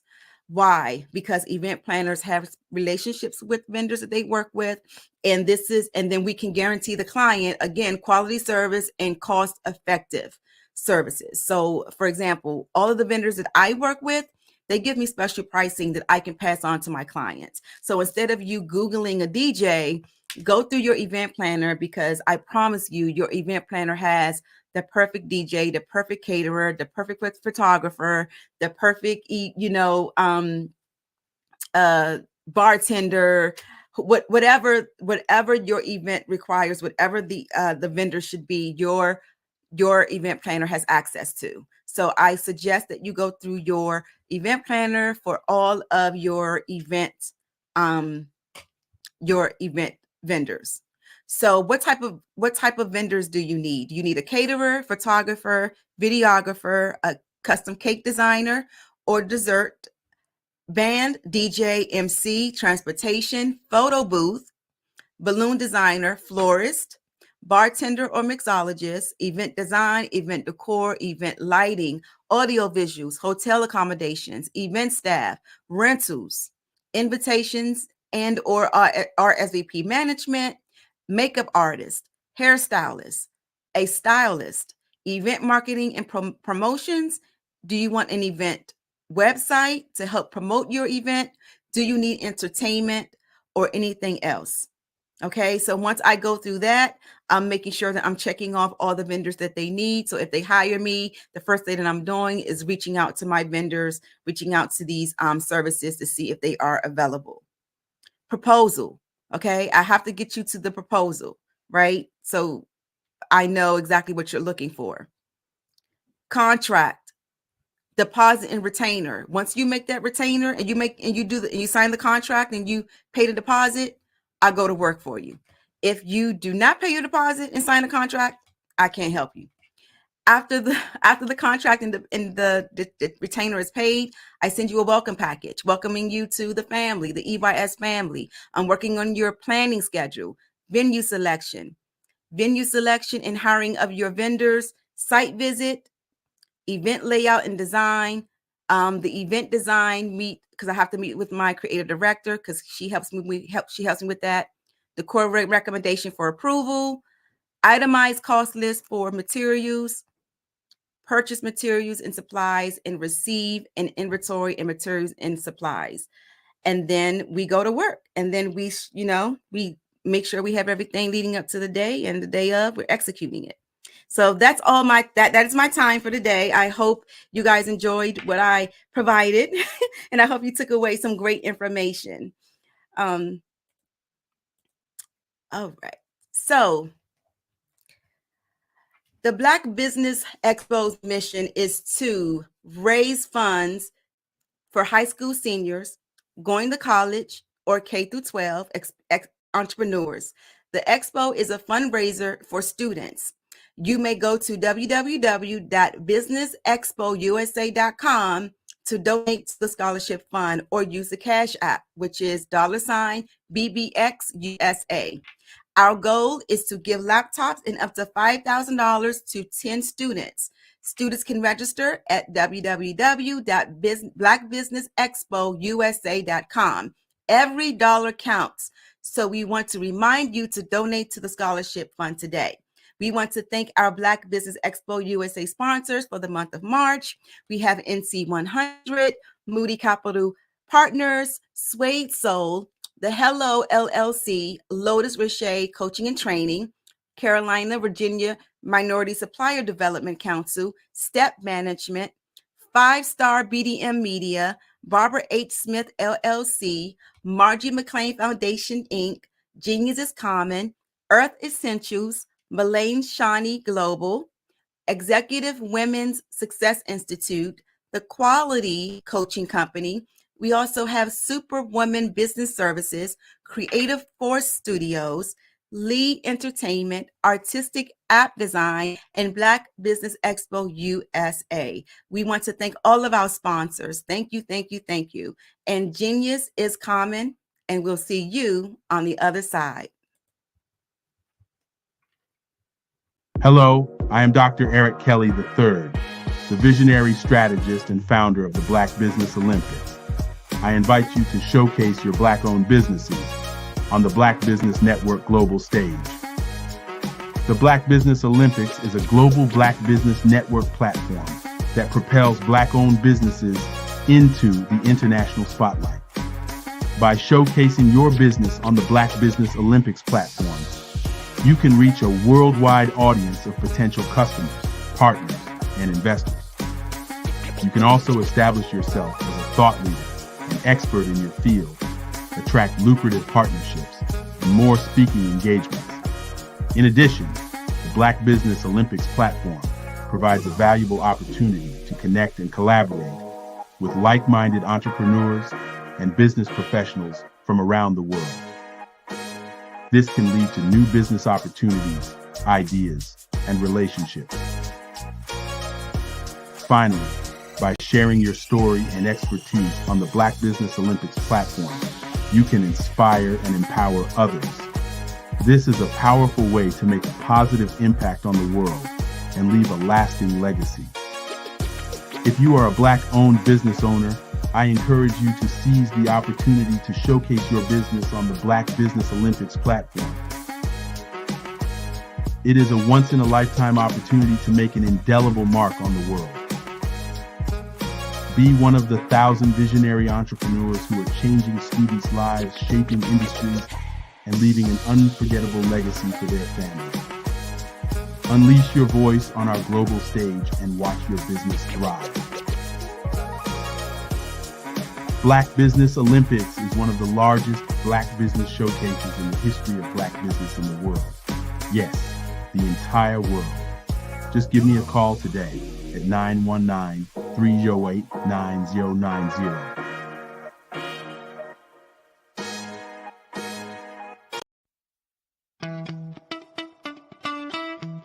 How many times have you been asked to help someone you didn't even know? A student, a business entrepreneur? Or did you ever even ask, where did they end up? That business, that friend, that entrepreneur. Well, just maybe they ended up in a gang, bankrupt, homeless, or worse, dead. Maybe they turned to crime, drugs, and alcohol. Did you ever wonder? Did you destroy their dream, or was your life always so easy? At the Black Business Olympics, we started a movement to help students complete. Give them hope and foster success. Help them to leave their dreams of providing laptops, computers, and up to $5,000 in scholarship funds. Today, we ask you to help a student, a business owner, or an entrepreneur to realize their dream by sponsoring them, supporting them, and buying from them. Consider this. With $1.6 trillion in our Black community, we only ask for a small donation for our students, our businesses, and our entrepreneurs. And you can change a life today. So I ask you, what are you going to do? Sit on the sideline and watch our students in high school be leaving, miss out on their dream from lack of resources? Or are you going to donate to the movement and change their future and yours as well? Give us a call today at 919-308-9090. Change their life by investing with action to the Black Business Olympic Fund. The Black Business Olympics, one of the largest business showcases of Black business in the history of the world.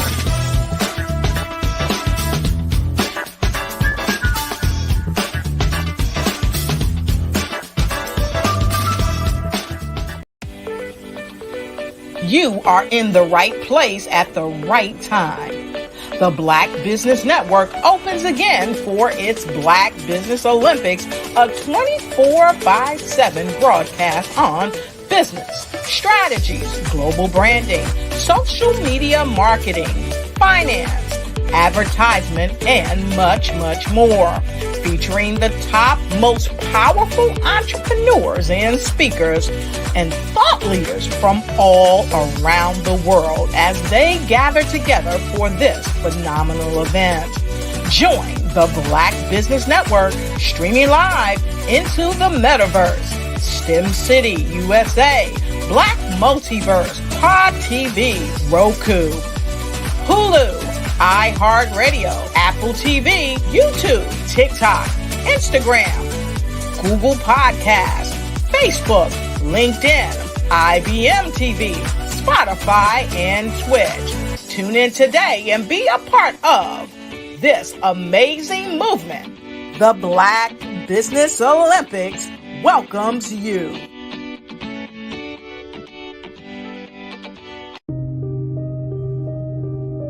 The Black Business Expo is changing my life.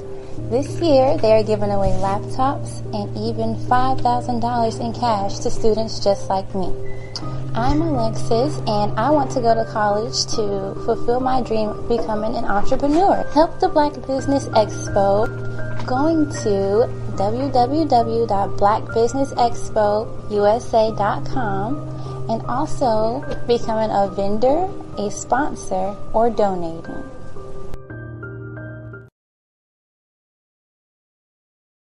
The Black Business Expo's mission is to raise funds for high school seniors going to college or K-12 entrepreneurs.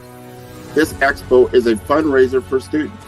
Please, you may go to www.blackbusinessexpousa.com to donate to the scholarship fund or use the Cash App at $BBXUSA. Our goal is to give laptops and up to $5,000 to 10 students. Students can register online at www.blackbusinessexpousa.com. Every dollar counts. Please donate to the Black Business Expo USA Scholarship Fund.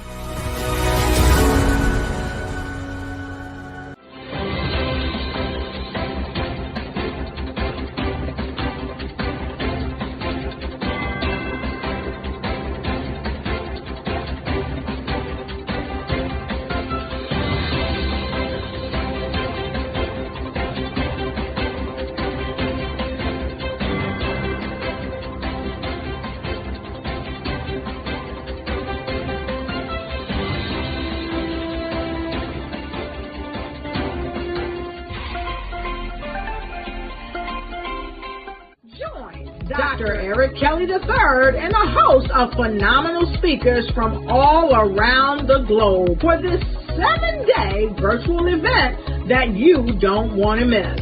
The mission of the Black Business Expo is to raise scholarship money from kids all the way from high school, all the way from college. The Black Business Olympics is one of the largest Black business showcases in the world. It is an opportunity for businesses and companies to showcase their businesses globally.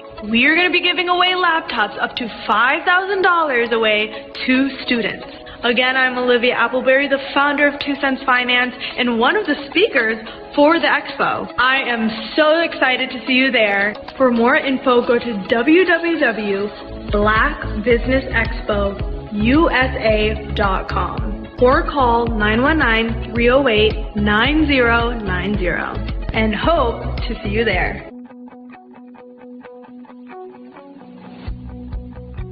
I am Black Business. From the moment I wake until the time I sleep. Yes, I am Black Business. I am Black Business. Tell me, are you Black Business? I am Black Business. Do you support Black businesses? Listen, I support Black business because I am Black Business. Black Business Expo, one of the largest business showcases in the history of Black business in the world. The world! Sign up today at www.blackbusinessexpousa.com or call 919-308-9090. I am Black Business. I am Black Business. From the moment I wake until the time I sleep, I am Black Business. I am Black Business. Are you Black Business? I am Black Business. Do you support Black businesses? I support Black business because I am Black Business. Black Business Expo, one of the largest business showcases in the history of Black America in North Carolina. Join Dr. Eric Kelly III and a host of phenomenal speakers from all around the globe for this 7-day virtual event that you don't want to miss. The mission of the Black Business Expo is to raise scholarship money from kids all the way from high school, all the way from college. The Black Business Olympics is one of the largest Black business showcases in the world. It is an opportunity for businesses and companies to showcase their businesses globally. We are going to be giving away laptops up to $5,000 away to students. Again, I'm Olivia Appleberry, the founder of 2 Cents Finance and one of the speakers for the expo. I am so excited to see you there. For more info, go to www.blackbusinessexpousa.com or call 919-308-9090 and hope to see you there. I am Black Business. From the moment I wake until the time I sleep. Yes, I am Black Business. I am Black Business. Tell me, are you Black Business? Black Business Expo, one of the largest business showcases in the history of Black business in the world.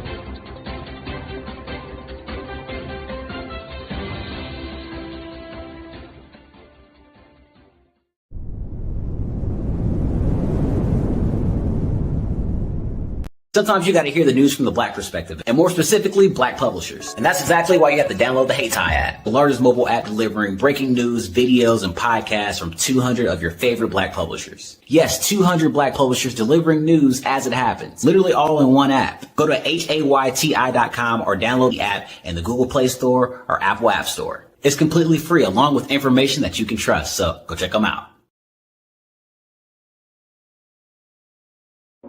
Ladies and gentlemen, and fellow professionals, please allow me to introduce myself.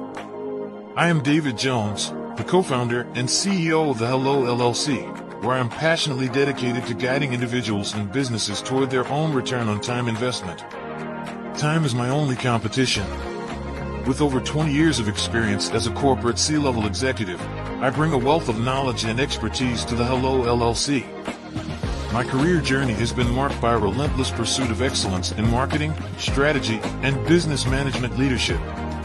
I have had the privilege of working with renowned Fortune 500 companies such as Xerox, American Airlines, Hilton, and Geico. However, what truly drives me is the transformational work we do at the Hello LLC. We are pioneering a new approach to business in the metaverse, where we empower businesses and individuals to build strong foundations, automate their processes and systems, while thriving in the ever-evolving digital landscape.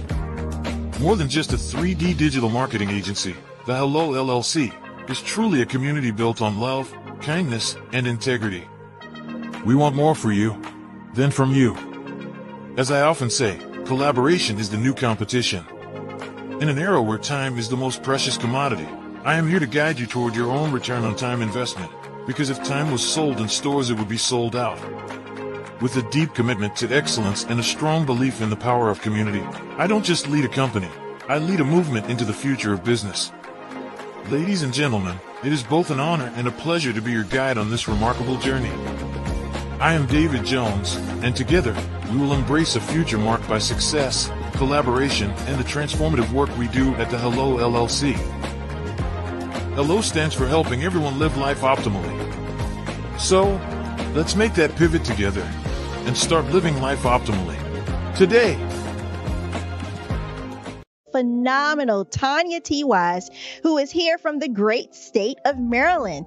Tanya, welcome and thank you for being with us today. Can you indulge our audience a little bit and tell them just a little bit more about who you are and what it is that you do? Well, I love being able to talk to people and have a magnetic attitude, being able to just show them. So I always like to say, level up is Coach at Tanya T. Wise here. So can you tell our audience, just give them a teaser about what your presentation will be about?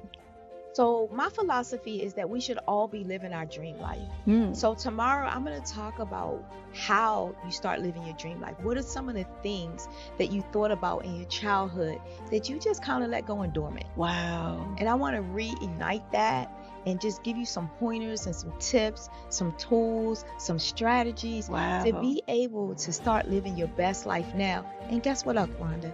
And leave an inheritance for your legacy. Oh my goodness. Okay, I know that's resonating with a lot of people. I've heard that you have a dynamic coaching program. Can you tell us a little bit more about that? Absolutely. So our coaching program help people that have the lack of time, that lack strategies, and lack the confidence to go after their dream life. So we help them implement tools, we help them implement strategies, as well as give them resources so that they can live their best life now and leave that inheritance. Wow. Oh, I love that. I love the leave the inheritance part. Listen, you are dropping some major nuggets, and I know a lot of what you're saying is resonating with a lot of people, but I think we're all curious. How did you even make this transition into the speaking and coaching arena? What's the story behind this? So I started out in finance, and I realized that a lot of people don't necessarily go after their dream life because of the lack of finances or the education behind finances. But it wasn't until I lost my firstborn, my only son, that life changed for me. And where I was going after it all, living the corporate life, hit my 6-figure income and living in my dream house with my dream man, driving my dream car. I nearly lost it all when I lost my son. And so I realized it only takes one financial catastrophe that can change your entire life. That's what made me start All New Beginnings. Because no matter what's going on in life, there's a new beginning. And because of that, we develop a program called Wise Minded. My little slogan is, don't just dream it, let's live it. If they want to connect with you or work with you, what is the best ways for them to be able to do that? Well, for my social media guru, you can connect with me on every single social media platform as Tanya T. Wise.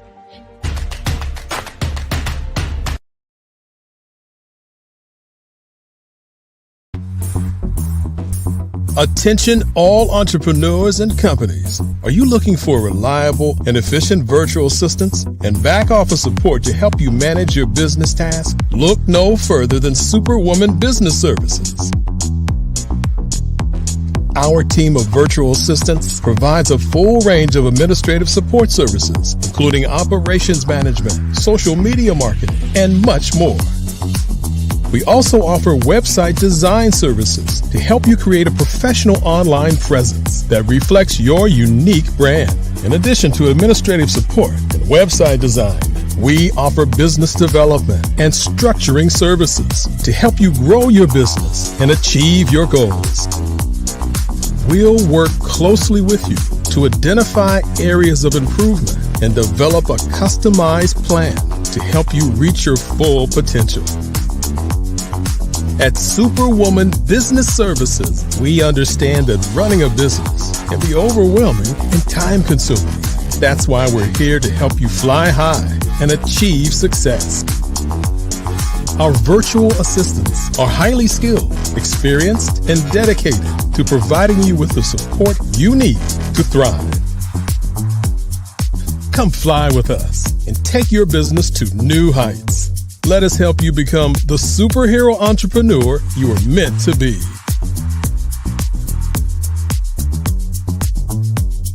Contact Superwoman Business Services today to learn more about our back office support services.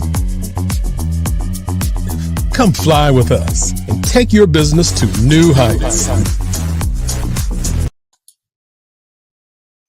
Hi, I'm Barbara Smith. Genius is common. My genius is executive coaching and professional corporate training.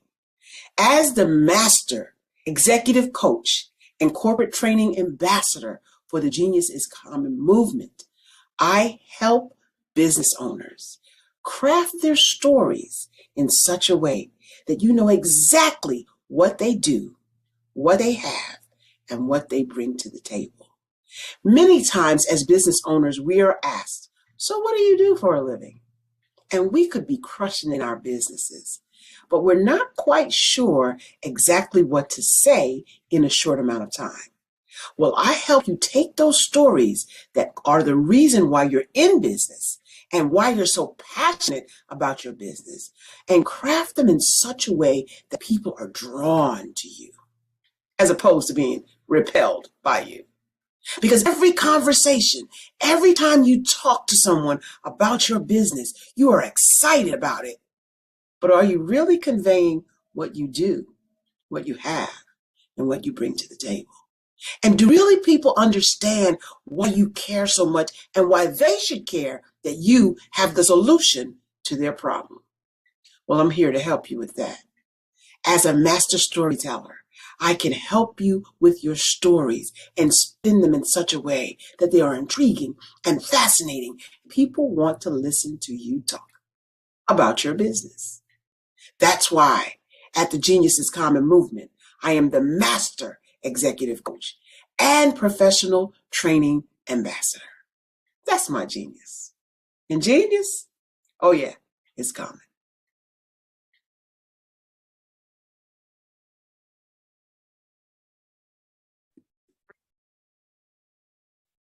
Hello, I'm Dr. Madeline Ann Lewis, President and CEO of the Executive Women's Success Institute. And my genius is helping women accelerate the path to success. You know, I was blessed to have strong women in my life who encouraged, motivated, and pushed me to do my best and to never even think about giving up on my dreams. So I say to women, we must show up to rise up. We have talents and potential, but who will see them if we don't speak up and get noticed? I know that women are a tremendous resource on this planet, and there is nothing more fulfilling than helping a woman tap into her full potential. I do this because I want to be a part of helping as many women as I can to show up, to rise up.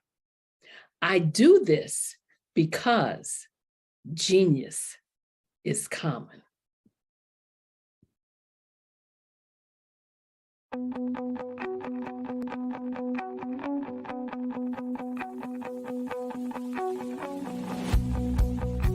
I am Black Business. From the moment I wake until the time I sleep. Yes, I am Black Business. I am Black Business. Tell me, are you Black Business? I am Black Business. Do you support Black businesses? Listen, I support Black business because I am Black Business. Black Business Expo, one of the largest business showcases in the history of Black business in the world. The world! Sign up today at www.blackbusinessexpousa.com or call 919-308-9090. I am Black Business.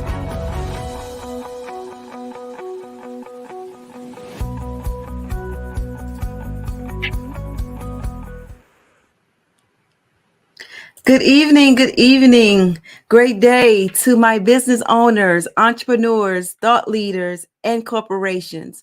Welcome to the Black Business Network. My name is LaShawn Powell. I am a certified event planner and the owner of Eventfully Yours, Sean, EYS, Event Planning and Event Management Services. I am your business moderator for this evening on the Black Business Network. The Black Business Network is a 24-hour business network showcasing Black businesses, business owners, entrepreneurs, and thought leaders worldwide. We have speakers from North Carolina, London, Singapore, Africa, Japan, and cities all over the United States. The Black Business Network is a global community sharing its business knowledge to empower, inspire, and educate businesses about business. Our next speaker for this evening is Miss Eartha Watts Hicks.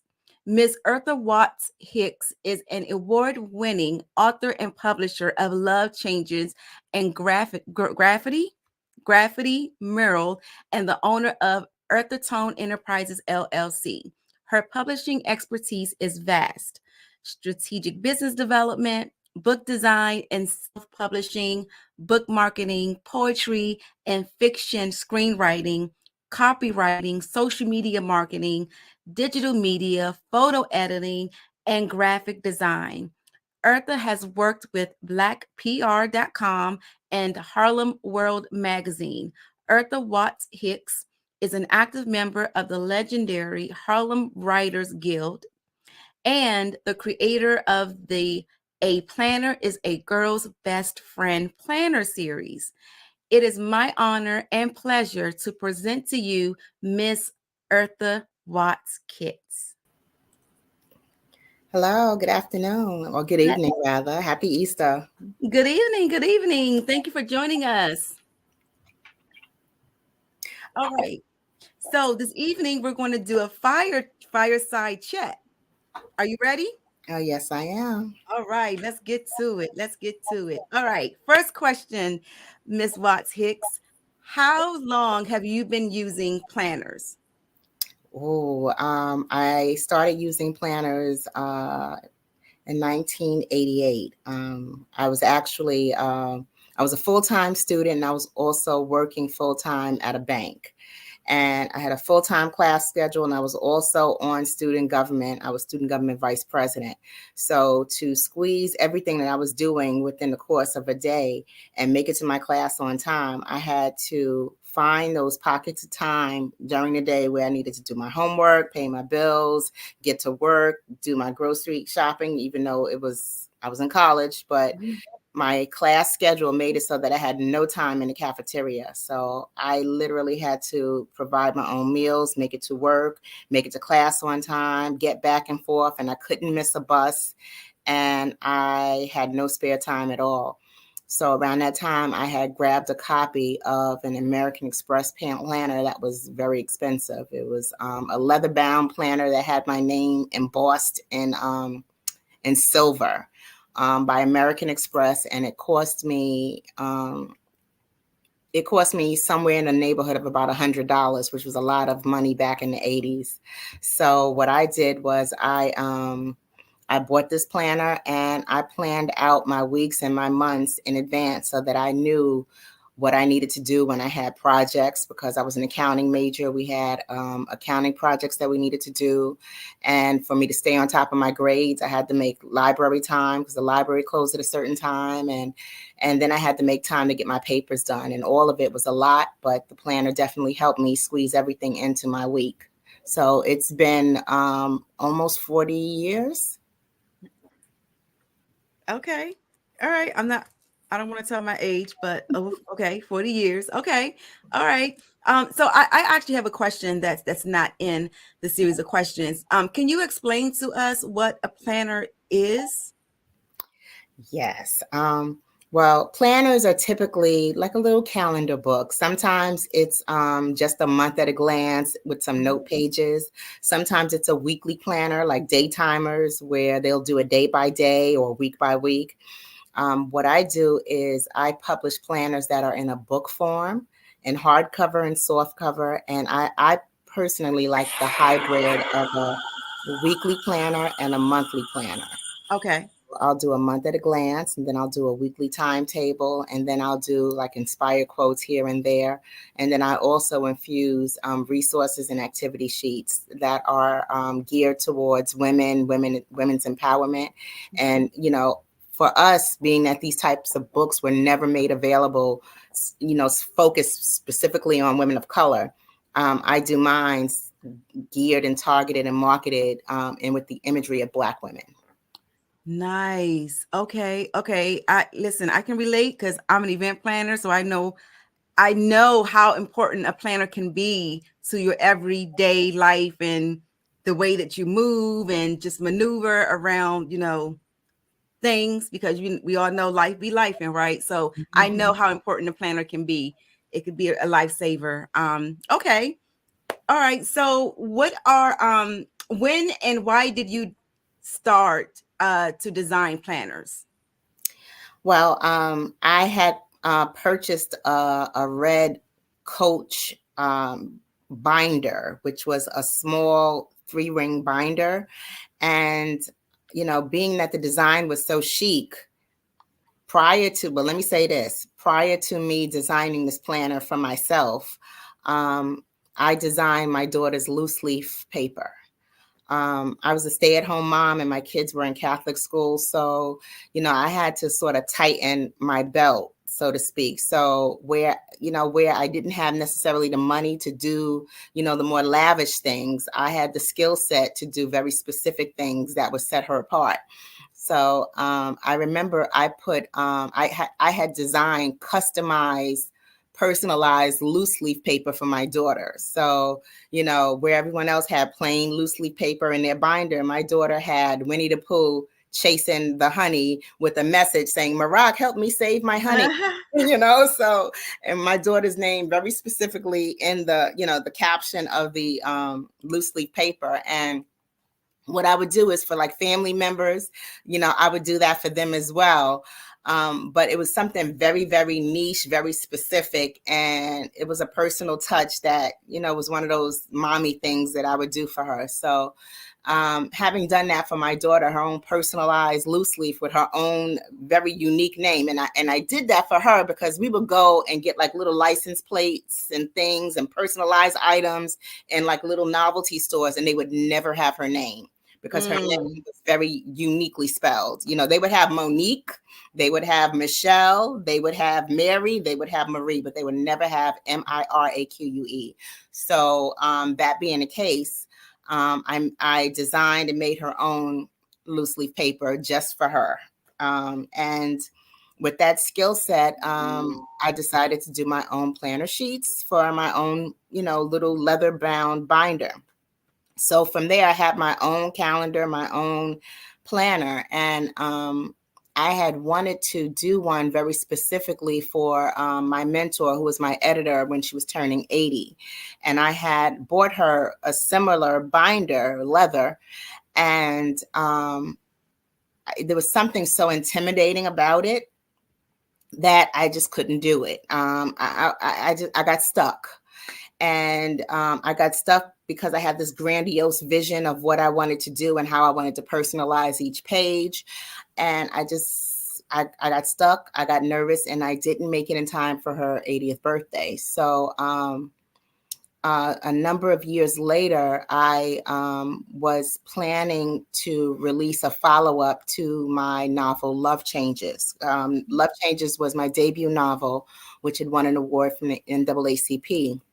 Oh. And I had reached out to a dear friend who's like a brilliant marketer and publicist, and I had an elaborate plan as to how I was going to roll out the follow-up to Love Changes. And within the course of me doing that, I had a competitor come along, and maybe it was a coincidence, but the month that I was supposed to release, or the day I was supposed to release, they announced that they were releasing a book the same day with almost the same cover or the same concept behind the cover and a very, very similar title. And I saw that as that organization's way of piggybacking off of the marketing that I was going to do for the follow-up that I was going to release. So me realizing what was going on, I rolled back my plan for that release and instead focused on releasing a planner. Okay. And under those circumstances, that planner took me roughly, I want to say 2 weeks to design and publish. And I say it was because of adrenaline. Adrenaline is a motivator.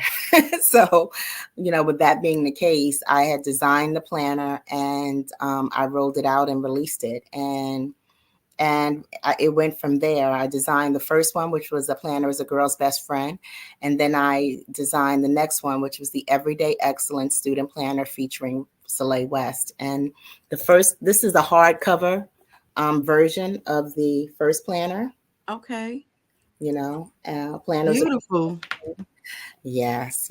And I've gotten, I've added a few special treats into the most recent one, which is now done in royal blue, which is this one.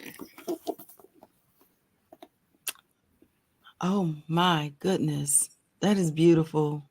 Well, thank you. So. Yes. Okay. All right. And I think you touched on this, but what are some of the highlights of you publishing, of your publishing business? What are some of the highlights? Well, one of the highlights was within 6 months of me publishing the planner series, I won the Columbia University Business Pitch Competition, and I won first place. Congratulations! So, yes, that was definitely an honor, and it was an honor in that it was a huge surprise, and it was right on time. Because it was right on time. Let me just, start there. And also the Planner as a Girl's Best Friend was endorsed by Edible Arrangements as a gift for all occasions, a great gift for all occasions. And I was also highlighted by Vista Print as a Black-owned business. So, and I was also I'm going to say supported by my local T-Mobile store. Who allowed me to do a partner vending event with their store, which was wonderful because, hypothetically, not even hypothetically, the planner is pink. It's the same colors. So it was like a nice collaborative. Kind of like, it was on brand, and it was just wonderful. It was a hot pink fuchsia day, and out there in the nice golden sun, presenting with the planners and, introducing myself and my brand to different people. So that was an honor for my local T-Mobile store. So that was beautiful. All right. I love it. I'm getting some major inspiration from you right now. sis. I am. Okay. So you said that it's a series of planners. So how many planners are in your series? Well, there each planner has a companion journal. Okay.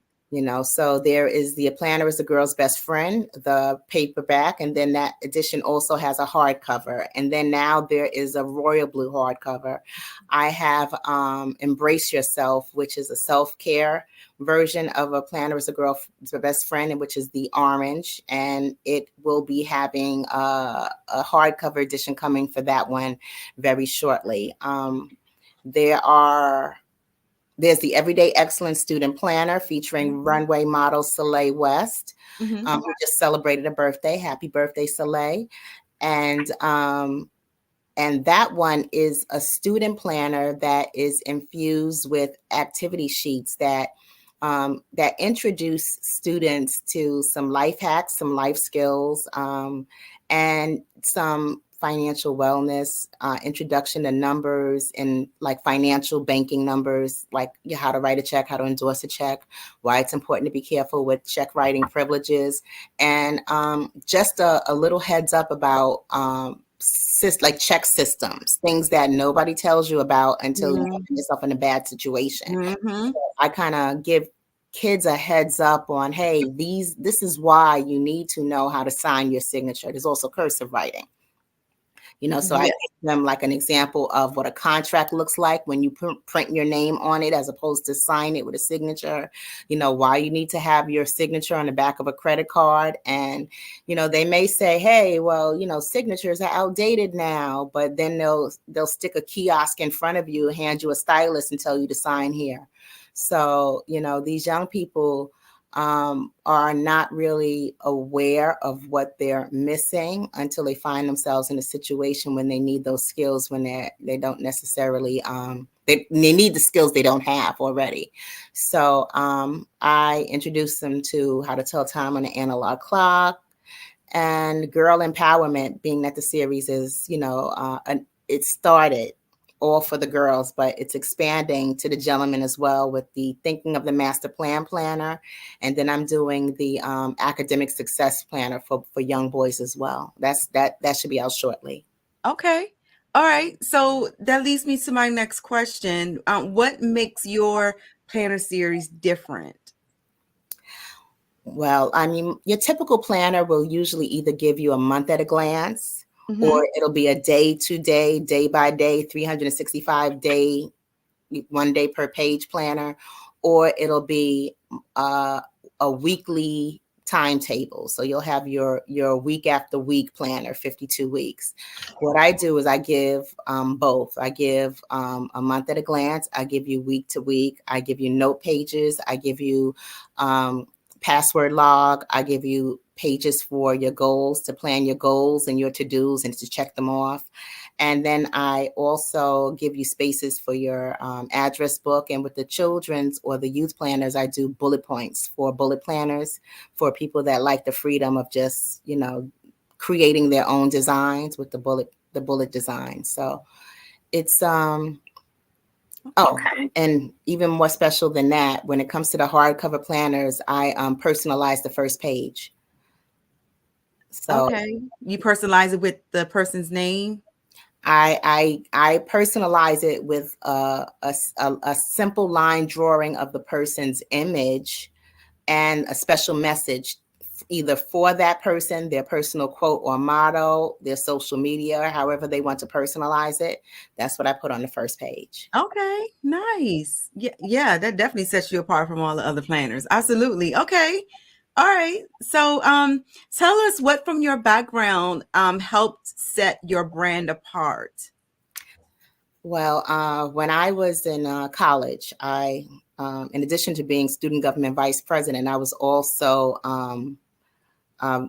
director of transportation, or vice president in charge of transportation. I was all of about 18 years old, but I was responsible for hiring the shuttle bus company that brought our students on and off campus from the train station, which was Hicksville, Long Island, all the way onto the campus, stopping at the mall and the supermarket and Red Lobster and all the different stops along the way.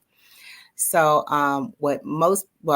I was going to say what most people didn't know, but people did know because if anything was wrong with it, they called me to complain about it. But I was the one that designed the bus schedule. And I was doing this with a ruler and a pencil before I learned how to do tabs on the typewriter and type it out completely myself. So I was typing out the bus schedule myself. So when it came to these planners, I designed the pages myself. I'm not, going to Etsy and getting these pages from someone else and, putting it all together. No, these are pages that I designed myself. So there's a lot of love that goes into it.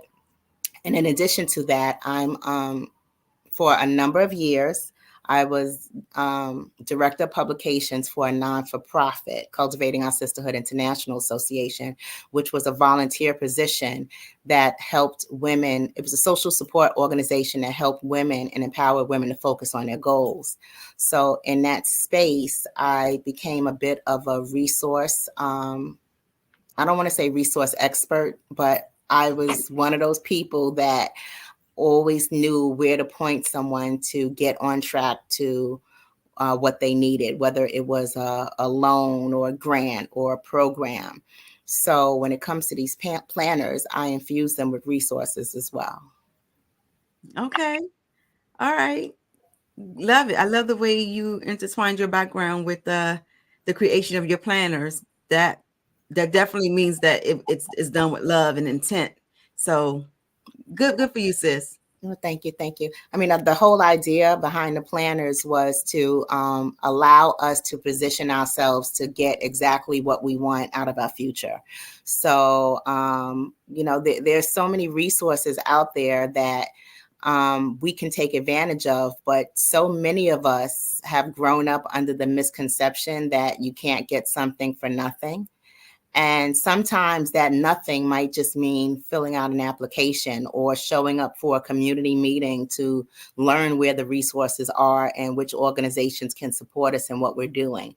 Because there are resources out there, whether we realize it or not. And sometimes that doing something for nothing is just a matter of connecting with the people who are organizing to do those very same things. Absolutely. Being in the right place at the right time, connecting with the right people who's in a position, like you said, to point you in the right direction, give you the guidance, the info, and the resources you need. I totally get that. Being a business owner myself, I know all about the planets are aligned, and you have to be, everything happens for a reason, and you have to be in the right place at the right. I know all about that. So I am totally in agreement with you there. Okay. All right. So what are some of the challenges that you endured? Oh, well, shortly after publishing my novel, Love Changes. So I published Love Changes in 2013. And like within the first 6 months, I won an award from the NAACP. I was endorsed by the New York Amsterdam News. So there was like a series of just events that I had to keep up with, one after the other. And then I suffered a hand injury in the kitchen. And it was a serious hand injury, and it was 22 stitches. So, yeah. So, in dealing with that hand injury, I'm still a writer. Oh no.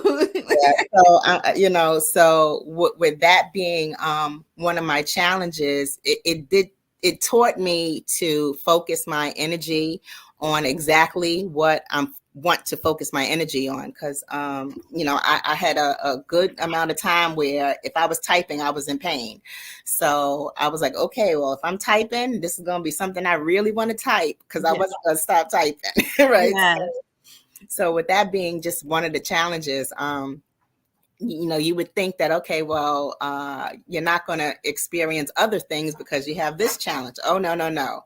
It was like some of the other challenges as far as industry and competitors and all of that stuff. It just ramped up. So, I just had to kind of keep going.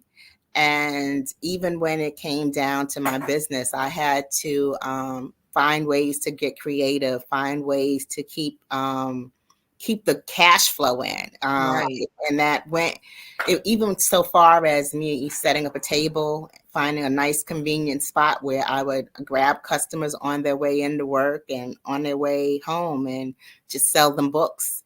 And I had to, get creative, so to speak. But in addition to that, I'm doing book events. I'm doing the Harlem Book Fair, the Brooklyn Book Fair. I'm doing the Langston Hughes Book Fair for their Kwanzaa event. I was doing the the Delta Sigma Theta Book Fair here in New York, which was amazing.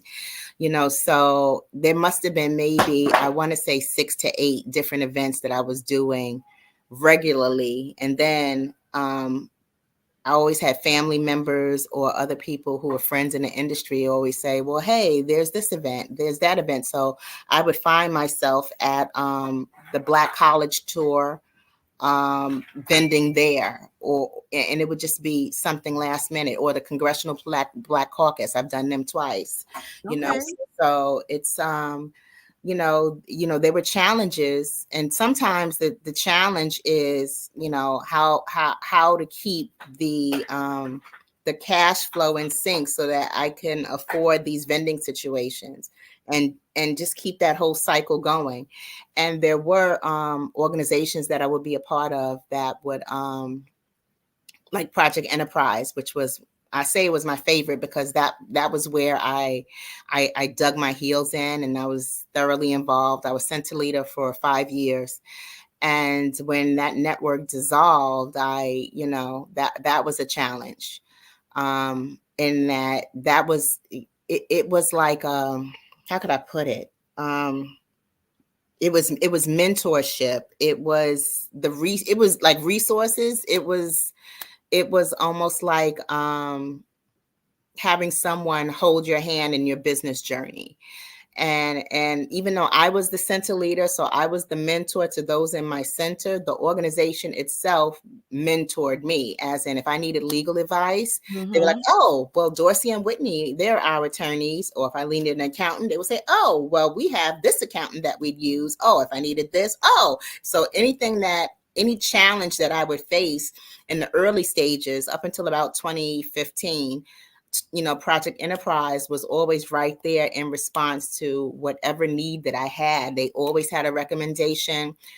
Even if it came down to, me needing X amount of dollars, they would give me a loan and give me a payment schedule, and I would pay that loan off. But when Project Enterprise dissolved, I had to find other ways to fund these different projects and these different things. And, it was like, as you say, growing up quick. And that was a growing up quick kind of lesson, because that support network that I really relied on, I no longer had access to them. And I've tried others, but, that whole family environment that we had, insofar as a business network that Project Enterprise provided, I have not seen that element anywhere else, at least not yet, at least not to that extent.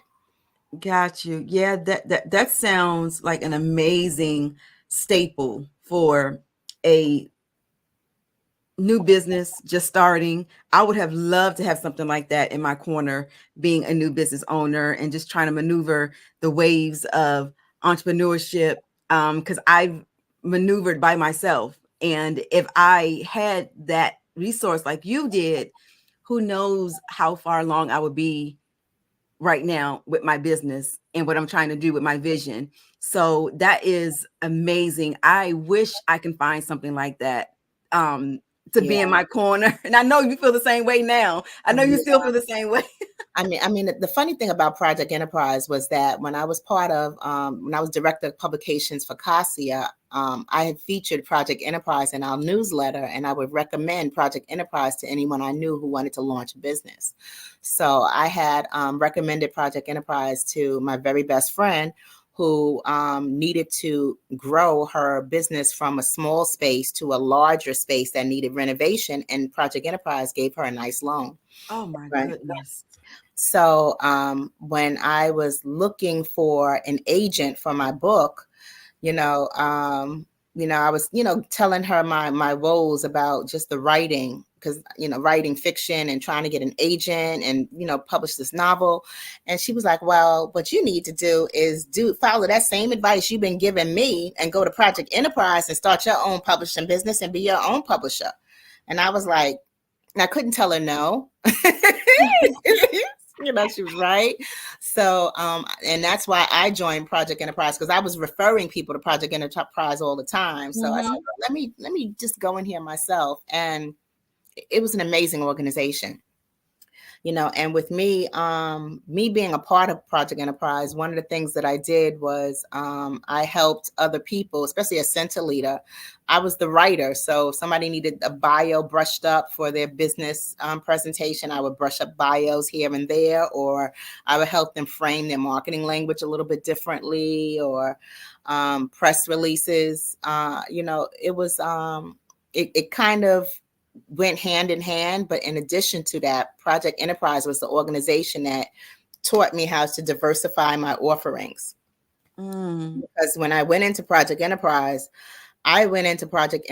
with the hopes of publishing one novel, Love Changes. I was like, I want novel. I'm an author. I'm a novelist. I write chapters. And they were like, okay, so how else do you plan on making money? And I said, selling books. Okay. How else do you plan on making money? So they were like, okay, with your skill set of being an author, you're also a writer. What else can you do with those writing skills? And that was the gift. From there, I went on to just diversify and do so many other things. And that was a gift. Okay. All right. So we have 3 more minutes left, but I wanted to give you the opportunity to tell us what your book is about. Love Changes. Just really quick, give us like a snapshot of what that book is about. Love Changes is the story of a young woman who has a baby, and now she wants to get married to her child's father because they've been together nearly 10 years. And in that space and time is when her very best friend, a male best friend, decides to profess his love. Oh. So it turns into a very messy baby mama drama, families don't get along, love triangle. Okay. Oh, that sounds like a novel I would like to take part in. Okay. All right. With that being said, tell us how we can connect with you. Tell us where we can find your planners. Tell us where we can find the book, and tell us how we can get in contact with you. You can get in contact with me across social media at Eartha Tone. So like Earth Tone is a color. I am Eartha with an A, like Eartha Kitt. I'm Eartha Tone, all across social media. Okay. Also Amazon, you can look for Eartha Tone books, or actually the best way is look me up by name on Google, Eartha Watts Hicks, Love Changes. Boom, you're going to find me on Amazon, Barnes & Noble, Walmart, and Target. Now, when it comes to my planners, I have a nice little neat website, www.aplannerisagirlsbestfriend.com. Okay. Well, listen, it was a pleasure meeting you, a pleasure vibing with you. Thank you so much for coming on and sharing your story with us. And I'm definitely going to check you out, sis. Definitely. Well, thank you, LaShawn. It was a pleasure meeting you. Thank you. And Carmen, Jeans is Carmen, and I'll see you on the other side. Well, thank you very much.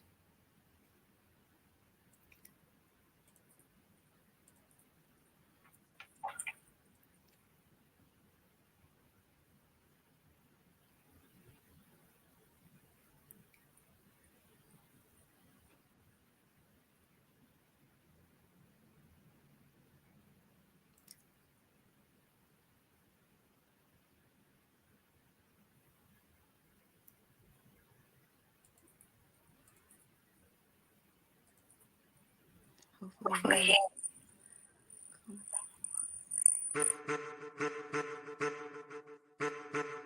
I am a child of the Most High God. He has gifted me in ways that I could not even imagine and didn't know.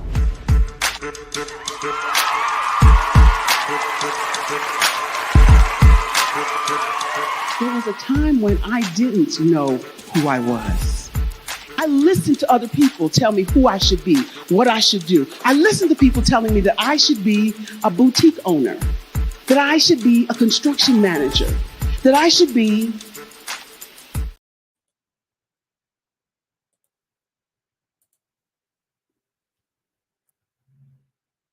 All right. So we are going to talk about the sponsorship that we have going on. So the Black Business Expo's mission is to raise funds for high school seniors going to college or K through 12 entrepreneurs. This expo is a fundraiser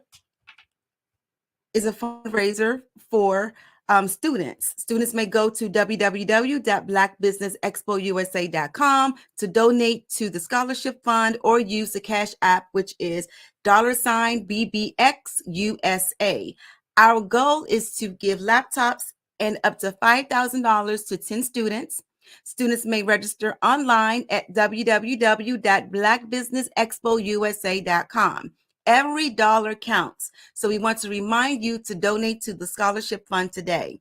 We want to also thank our Black Business Expo USA sponsors for the month of March. We have NC 100, Moody Capital Partners, Suede Soul, The Hello LLC, Lotus Richey Coaching and Training, Carolina, Virginia Minority Supplier Development Council, Step Management, 5-Star BDM Media, Barbara H. Smith, LLC, Margie McLean Foundation, Inc., Genius is Common, Earth Essentials, Malaine Shawnee Global, Executive Women's Success Institute, The Quality Coaching Company, Superwoman Business Services, Creative Force Studios, Lee Entertainment, Artistic App Design, and of course, Black Business Expo USA.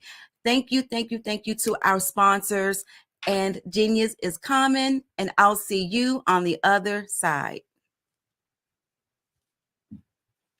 Artist to me is a creative expression of something from nothing.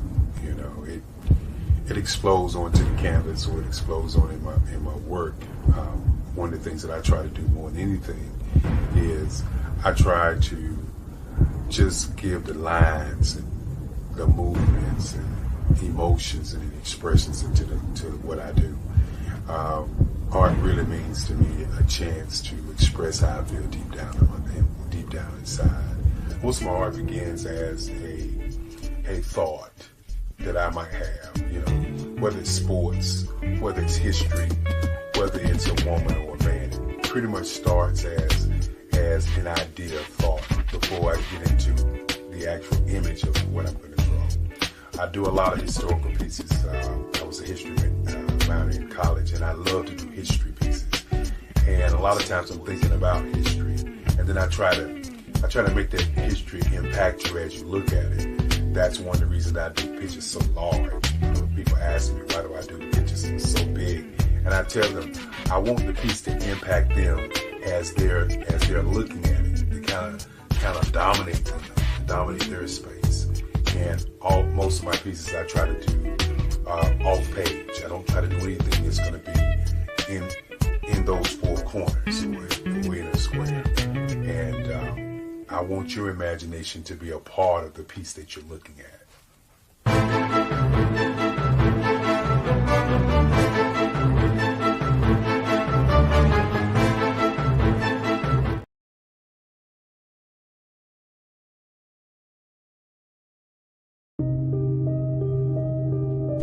The Black Business Expo is changing my life. This year, they are giving away laptops and even $5,000 in cash to students just like me. I'm Alexis, and I want to go to college to fulfill my dream of becoming an entrepreneur. Help the Black Business Expo going to www.blackbusinessexpousa.com and also becoming a vendor, a sponsor, or donating. The Black Business Expo's mission is to raise funds for high school seniors going to college.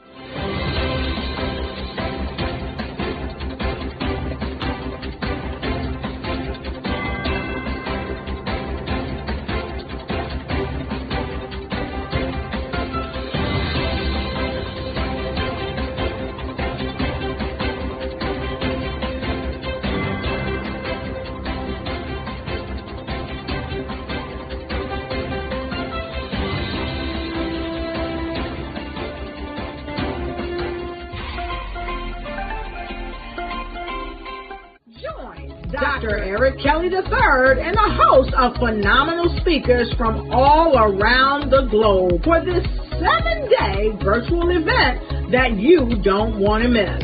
The mission of the Black Business Expo is to raise scholarship money from kids all the way from high school, all the way from college. The Black Business Olympics is one of the largest Black business showcases in the world. It is an opportunity for businesses and companies to showcase their businesses globally. We are going to be giving away laptops up to $5,000 away to students.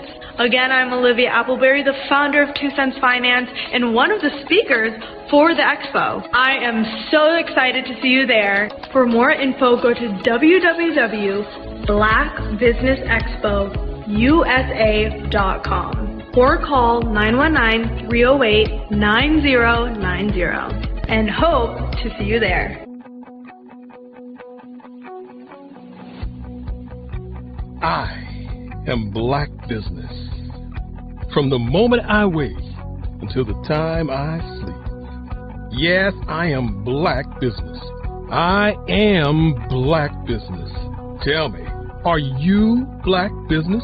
I am Black Business. Do you support Black businesses? Listen, I support Black business because I am Black Business. Black Business Expo. One of the largest business showcases in the history of Black business in the world. The world! Sign up today at www.blackbusinessexpousa.com or call 919-308-9090. I am Black Business. I am Black Business. From the moment I wake until the time I sleep, I am Black Business. I am Black Business. Are you Black Business? I am Black Business. Do you support Black businesses? I support Black business because I am Black Business. Black Business Expo, one of the largest business showcases in the history of Black America in North Carolina. Join Dr. Eric Kelly III and a host of phenomenal speakers from all around the globe for this 7-day virtual event that you don't want to miss. The mission of the Black Business Expo is to raise scholarship money from kids all the way from high school, all the way from college. The Black Business Olympics is one of the largest Black business showcases in the world. It is an opportunity for businesses and companies to showcase their businesses globally. We are going to be giving away laptops up to $5,000 away to students. Again, I'm Olivia Appleberry, the founder of 2 Cents Finance and one of the speakers for the expo. I am so excited to see you there. For more info, go to www.blackbusinessexpousa.com or call 919-308-9090 and hope to see you there. I am Black Business. From the moment I wake until the time I sleep. Yes, I am Black Business. I am Black Business. Tell me, are you Black Business? Black Business Expo.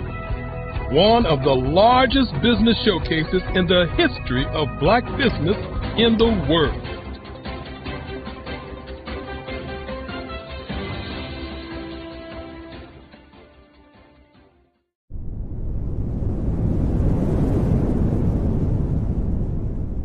Artist to me is a creative expression of something from nothing. You know, it explodes onto the canvas, or it explodes on in my work. One of the things that I try to do more than anything is I try to just give the lines and the movements and emotions and expressions into to what I do. Art really means to me a chance to express how I feel deep down inside. Most of my art begins as a thought that I might have, you know, whether it's sports, whether it's history, whether it's a woman or a man. It pretty much starts as an idea of thought before I get into the actual image of what I'm going to draw. I do a lot of historical pieces. I was a history minor in college, and I love to do history pieces. And a lot of times I'm thinking about history, and then I try to make that history impact you as you look at it. That's one of the reasons I do pictures so large. People ask me, why do I do pictures so big? And I tell them, I want the piece to impact them as they're looking at it, to kind of dominate them, dominate their space. And most of my pieces I try to do off page. I don't try to do anything that's going to be in those four corners or in a square. And I want your imagination to be a part of the piece that you're looking at.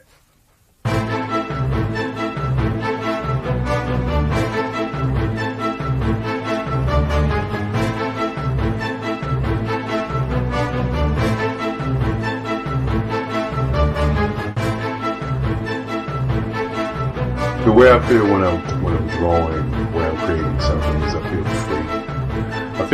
I feel like there's an anticipation of something that's going to come. I try not to draw first. I try to draw second. And what I mean by that is I try to allow myself to kind of get into the piece and just relax. Sometimes I miss time. I'll draw 2-3 hours, sometimes 4 hours. And while I'm drawing, it's just a free. I just feel free. I mean, I feel like time stands still.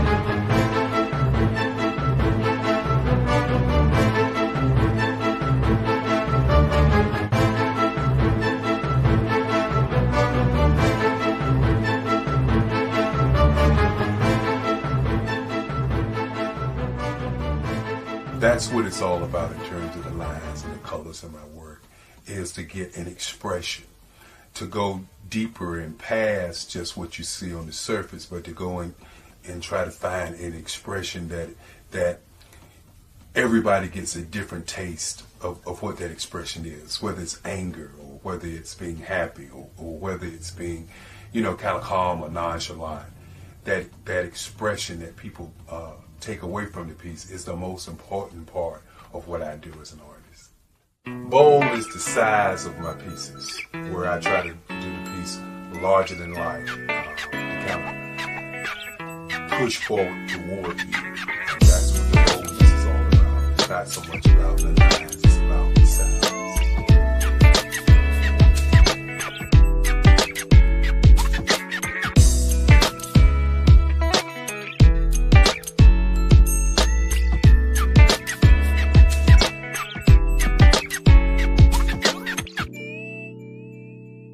The Face of Change art show is inspired by my mother, but more importantly, it's a historical moment in time as the pieces depict different emotions and expressions of Barack Obama.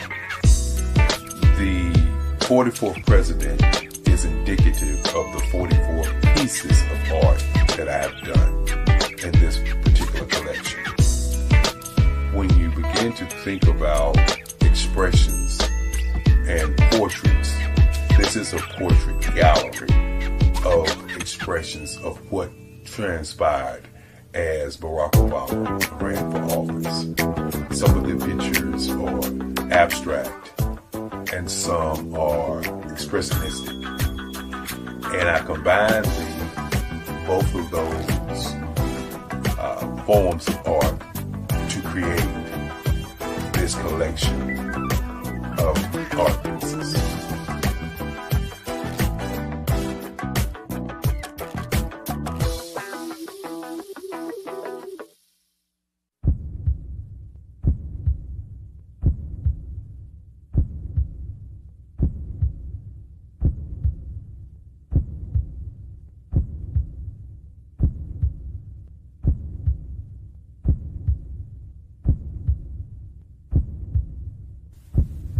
overcomer,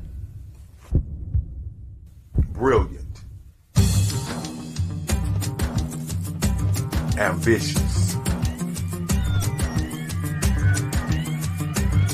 motivated,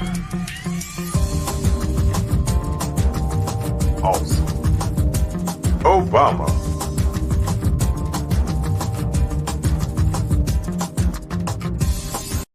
I am from Washington, D.C., but I was raised in Durham, North Carolina.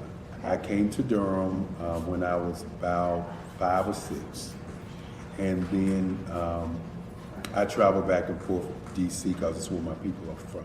One of the unique things about my family is my mother, she's also an artist. She does quilting, and she does a lot of artistic things. And then my son, he draws with both hands, his right hand and his left hand, like I do. So that's kind of a family trait. And then my other son, he's a videographer, and my daughter, she works, she's a regional vice president for Sunglasses. When you start out drawing and sketching, you want to continue to explore, each avenue. I do pastels, I do pen and ink, I do painting, I do acrylics. I haven't done oils yet. But I try to do all facets of art. What I say to a lot of times to people is, you can't put yourself in a box when you're an artist. You have to explore. And over the course of my life, I've tried to explore different mediums. I also do sculpture as well. I choose my subjects by the intensity that they have in their faces, or the intensity that somebody is moving, because I do more than portrait drawings. I also do I do abstract, and then I do figurative drawing also. Well, what happened in this particular show is that I started out trying to come up with something that would be a little bit different than what everybody else is doing. So I was working on a Barack Obama show, and they wanted me to do some paintings of Barack. And so what I did was, because of the deadlines, I kind of did it kind of fast. And then I realized when I was doing it fast, I enjoyed it. And so then I started doing other pieces the same way, and I started to enjoy those pieces also. And so I came up with this particular style. And it's a style of lines and colors. And what's interesting is that when I was in college, I did a show called Lines, Colors, and I talked about the boldness of the blacks, the hotness of the whites, and this is how this has come about, later on in my life. And the colors comes from a lot of the entertainers that I work with, where they wear different colors. They don't wear, your plain reds or your whites. They wear different colors, and so that's also another piece of what's giving me the colors. The subtitle of this show is Faces That Speak Life. That's real critical. Faces that speak life. Each one of these pieces is a life source and a life energy that's being put on display for people that are looking at them. I always say in terms of my art, it's not important that I draw them. It's important what you get out of what I draw. I don't try to just draw it because you like it. People wanted me to do prints. I didn't do prints. People asked me to do different people, but the people that I choose are people that make a difference in the lives of people in the world. So the human landscape idea was, again, as I say, the lines represent your emotions, it represents your ideas, and it represents your journey as a human being. And that's why you get the different pieces and the different looks. And as you notice, I try not to do one look that looks alike another look. And that's what's the most important part of this show. Hello, I am Dr. Eric Kelly III, the visionary strategist and founder of the Black Business Olympics. I invite you to showcase your Black-owned businesses on the Black Business Network global stage. The Black Business Olympics is a global Black Business Network platform that propels Black-owned businesses into the international spotlight. By showcasing your business on the Black Business Olympics platform, you can reach a worldwide audience of potential customers, partners, and investors. You can also establish yourself as a thought leader, an expert in your field, attract lucrative partnerships, and more speaking engagements. In addition, the Black Business Olympics platform provides a valuable opportunity to connect and collaborate with like-minded entrepreneurs and business professionals from around the world. This can lead to new business opportunities, ideas, and relationships. Finally, by sharing your story and expertise on the Black Business Olympics platform, you can inspire and empower others. This is a powerful way to make a positive impact on the world and leave a lasting legacy. If you are a Black-owned business owner, I encourage you to seize the opportunity to showcase your business on the Black Business Olympics platform. It is a once-in-a-lifetime opportunity to make an indelible mark on the world. Be one of the 1,000 visionary entrepreneurs who are changing students' lives, shaping industries, and leaving an unforgettable legacy for their families. Unleash your voice on our global stage and watch your business thrive. Black Business Olympics is one of the largest Black business showcases in the history of Black business in the world. Yes, the entire world. Just give me a call today at 919-308-9090.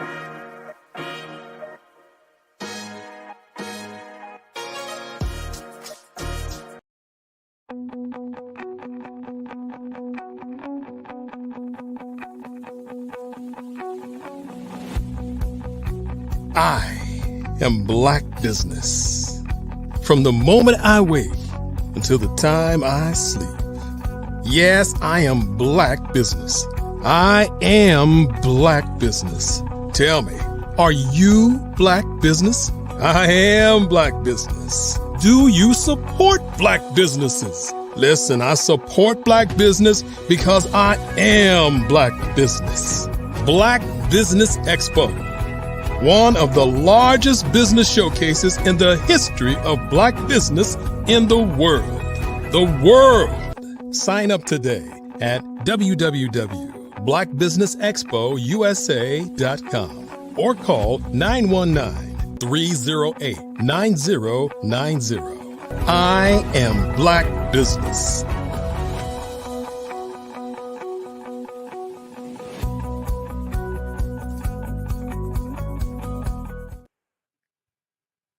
Hello and good evening.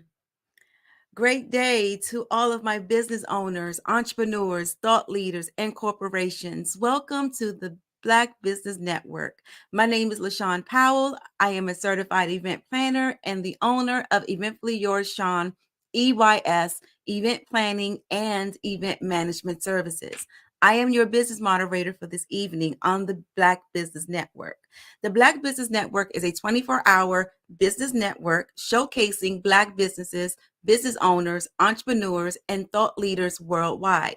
We have speakers from North Carolina, London, Singapore, Africa, Japan, and cities all over the United States. The Black Business Network is a global community sharing its business knowledge to empower, inspire, and educate businesses about business. So our final speaker for this evening is Dr. Eric Kelly III. It is with great honor and immense privilege that I introduce you to a visionary whose work transcends the boundaries of time and culture. Dr. Eric Kelly III, as one of the preeminent African-American artists of the last 3 decades, Dr. Kelly has not only carved a niche in the world of art, but has also been a beacon of inspiration and change. Furthermore, Dr. Kelly's contributions extend beyond the canvas.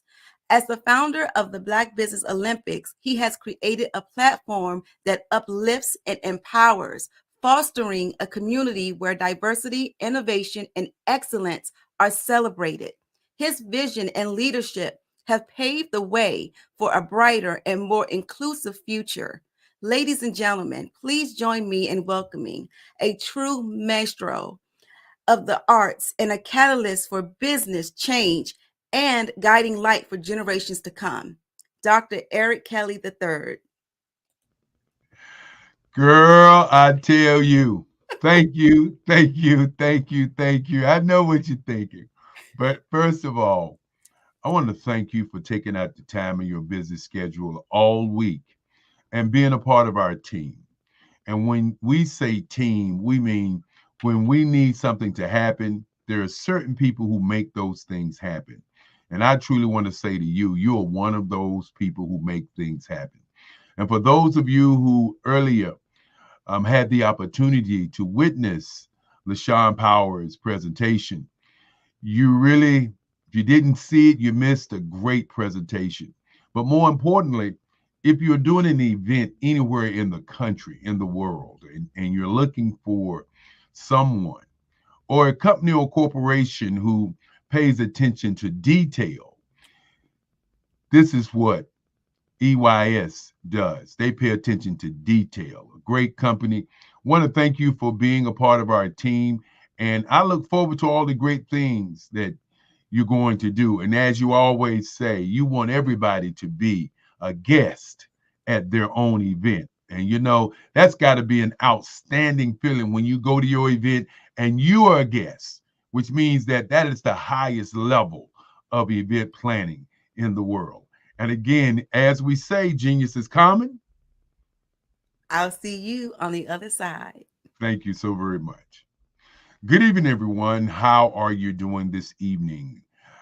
As we continue to say good evening, good day, a great day, because when you are global, it's good evening where I'm at, but it's daylight where some other people are. And then if you're in Australia, it's already the next day. Then how about China? How about Singapore? How about South Africa? And this is what we have done. When you look at the Black Business Olympics, you must look at the global society of speakers. As we continue to say, we're 24 hours, we're a global network. And many times you hear people talking about a global network, okay? And you wonder, what do they mean? Well, our definition of a global network is to have global speakers to be speaking on the network each and every hour. As you witnessed today and all week, we did 7 days a week. The first day of the week was empowerment, education. You know, the second day of the week was advertising, marketing, public relations, merchandising, and sales. The Wednesday was 64 ways to do your business on the internet. Thursday, diversity, equity, inclusion, and access to capital. And then, of course, Friday, Generation X versus Generation Z, how to bridge the digital and the generational divide. As we continue to talk about the average age here in North America is 27, Africa is 14, the UK is 26, and the numbers stay right in that space as we move forward. And then on yesterday, Black business and the culture. What's going on in Black business culture today?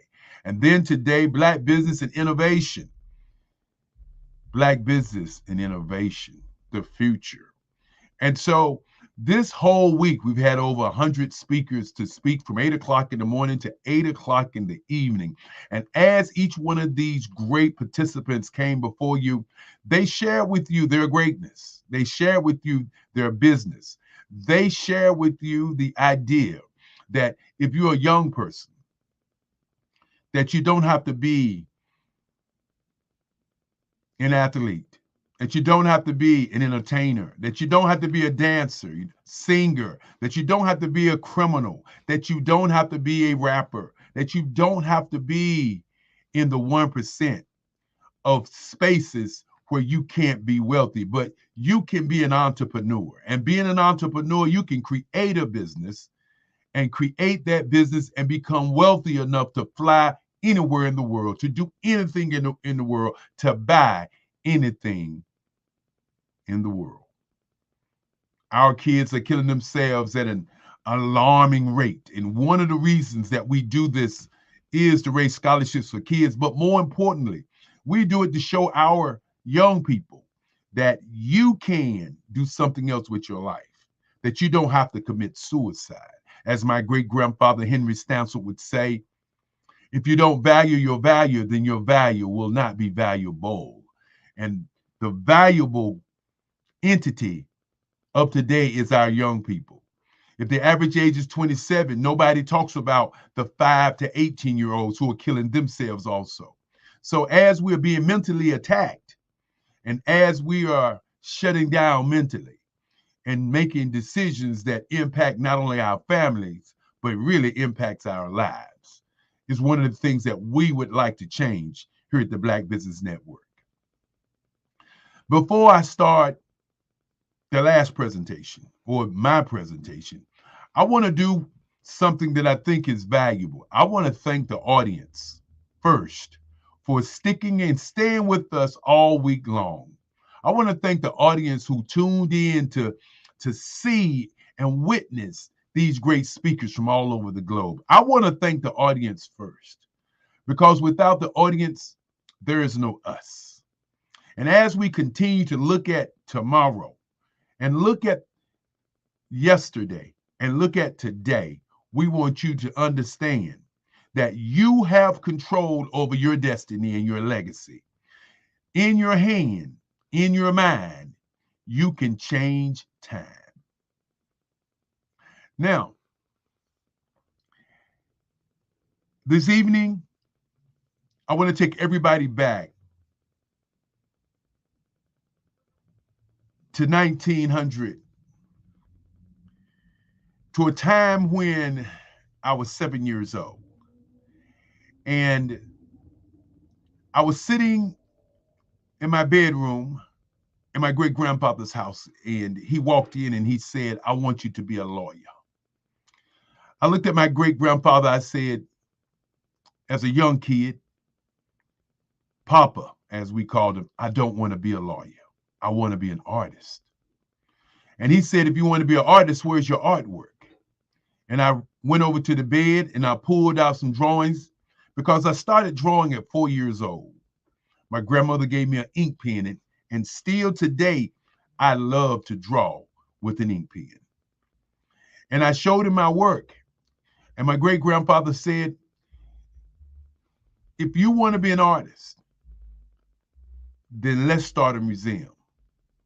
And for those of you who haven't had a chance to hear the story is the same each and every time, as that museum still exists today. My great-grandfather said that I can only sell my artwork to collectors, not to give it away, to cherish it, to understand the value of it, and to also value it to the point where put the price on it that you feel is valuable. And so as I've grown, being an artist, I wanted to share with people some of the work earlier. And as my grandmother in 1990 had an idea for the Black Business Expo, she brought it to my office. I had graduated from college. I went on an art scholarship. I opened an advertising agency, and she brought an idea. And that idea was to bring Black businesses and corporations together. And not only was the idea a great idea, it was an idea that transformed my life.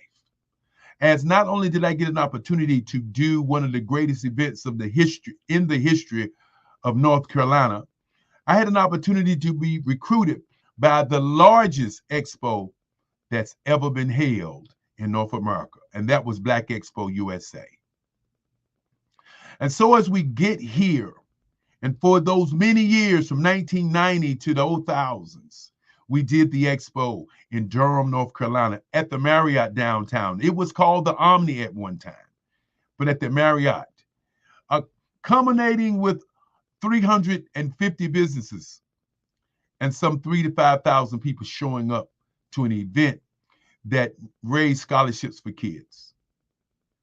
And as the pandemic hit us, what did we do? Me and my mom sat around and we was thinking about what could we do to change what was going on. And as we thought about change, we thought about all the people that was at home. and I said, let's do an event like an Olympics, where we set up an event 7 days, and let's do it from 10 to 4. That was the original idea. Let's break it down like a business plan and teach business owners different aspects of their business by them listening to people talking on the topics of the different businesses, and so forth and so on. Many people say it would not work. It's going to be too long. You're talking about doing it from 10 to 4. But what happened was, when I began to call people, when I began to look out at my Rolodex of people who are in business, people started saying what time they wanted to speak. And as we sat back and looked at the names and the numbers of people who wanted to speak, we had speakers from 8 o'clock in the morning to 8 o'clock at night, 7 days a week in that October of the first one in 2020. And let's fast forward from 2020, then we went to quarterly, and those quarterly ones ended up being just as successful. And then we decided to do every other month. And then last year we did every month. And this year we're working on doing every 2 weeks. Next year we want to do every 3 weeks. The following year we want to do 4 weeks, to give us a 365-day, 24-hour Black business network, because our brand is Black business. Black-owned businesses are the businesses who speak on the platform. I want you to think about that for a minute. Companies and corporations still may advertise, they may have a presence, but we wanted to set a space for Black-owned business owners to get together and talk about their business. Thank you. Thank you for all the people who said it wouldn't work. Thank you for all the people who worked on this project initially. Want to thank people like Maxine Phillips McCoy, a young lady who was tirelessly working on this project. Want to thank Angel Green. Want to thank Sharon. Want to thank, and I want to just take a moment and say this lady's name. Want to thank Margie McLean. Want to thank people who were in the beginning of this process, who have moved on to doing great things in their businesses, but were what I would say stalwarts to make this thing happen. Want to thank Kimberly McLean. As Kimberly McLean worked in 2020 and still is working behind the scenes today. One of the few members of what I call the Great Eight that's still working with me today. I want to first of all begin by thanking again Henry Stansel, my great-grandfather. He was my motivation. He always said the number one thing in this world was to think. Number two was to sail. I want you to hear what I said. He said number one was to think, but he said number two was to sail. Number three was to research. And he said number four was energy. Always have it. Always utilize your energy, every ounce of it, every day. Because you don't get a do-over. You don't know the day or the hour. I want to thank Lovella Stansel Kelly, my grandmother who raised me here in Durham, North Carolina, who brought me to Durham, North Carolina, for me to witness the second Black Wall Street in the world. Yes, there were other Black Wall Streets, Oklahoma, of course, Seneca City in New York City. You know, Oakland and LA had Black Wall Streets.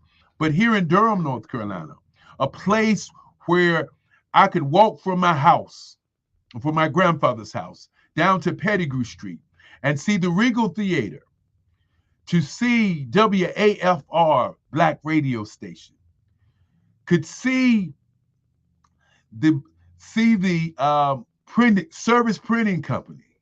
Oh my goodness, 103 businesses was on that street on Pettigrew Street. Even though we still reflect and think about Black Wall Street on Paris Street, where North Carolina Mutual Life Insurance Company was, where Mechanics and Farmers Bank was, and of course, where Kelly Worldwide was for some 15 years. Yes, indeed. Want to thank Frances Cagle, my mother, who made sure that I always think about other people instead of just always thinking about myself. As she always say, write it down. And so I wrote things down tonight so that I will make sure I wouldn't forget anything, Mom. Want to thank my sisters. Want to thank Esther Sherrill. I know she didn't want me to say the Esther part, but I want to thank my sister, Sherrill, who cooks for me, who makes sure that during the time this whole week that there's food so I don't have to worry about eating all week. She's the chef of the family. Want to thank Lisa, Crystal Williams, as she believes in me and as she always says, don't let them get you down.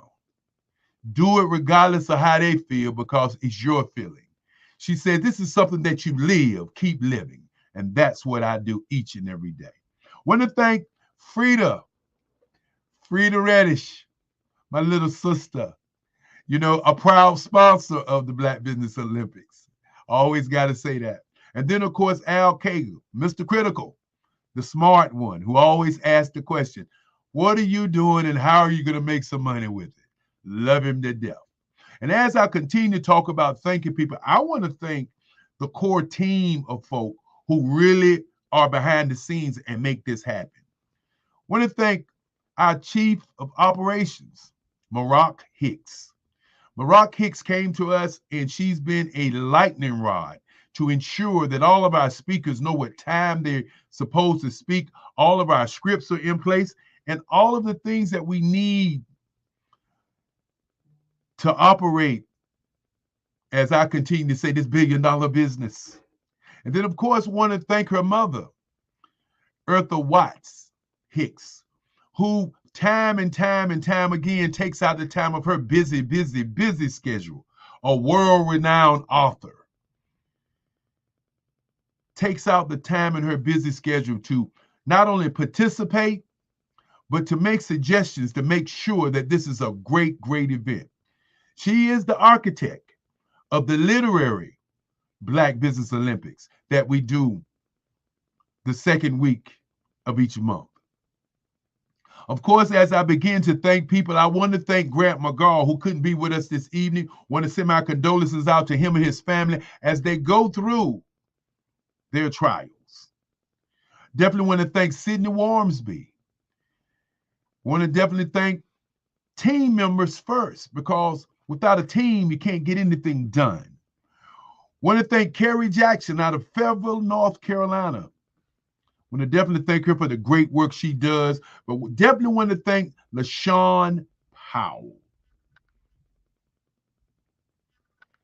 Want to thank Andre Adams and RJ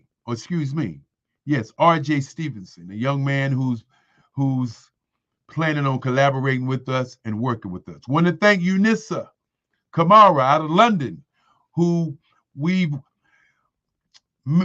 making a partnership and a collaboration to work with his global network for speakers. You know, when I begin to talk about speakers, I got to say to each and every one, if you would like to be on our global network, make sure you get in touch with us, as we are open for all of the speakers all over the world. There are 5 places that we don't do. If you're in entertainment, if you're in sports, religion, politics, there are a tremendous amount of stations for that. And we will recommend stations for all of those areas. But our area is and will always be Black business. And so as I begin to say thank you, I want to begin to say to the most important people, not just anybody, but the most important, the moderators and the speakers all week long. I'm going to do my best to say all of them. Don't say your name, hold it to my head, but not to my heart, because I love each and every one of you. I want to start out with Barbara H. Smith, a young lady that's been with the Black Business Olympics for the last 3 years. A lady who is a speaker, trainer, coach, one of the best in the business. And if you ever need somebody to train you to speak, she is the business to do it. Want to thank Dominique Simpson, the Carolina, Virginia Minority Supply Development Council. Want to thank all the great things that they do. Want to thank Nathan Malinga out of Zambia, Africa. Want to thank TJ Wright, who did his fireside chat.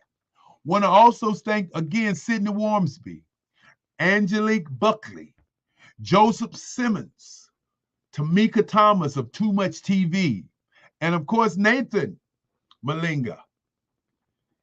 Again, I want to thank him because they did double duty. Joseph Simmons. Want to thank people who did things on business and education, who spoke on business and education. Want to thank Dr. Madeline Ann Lewis.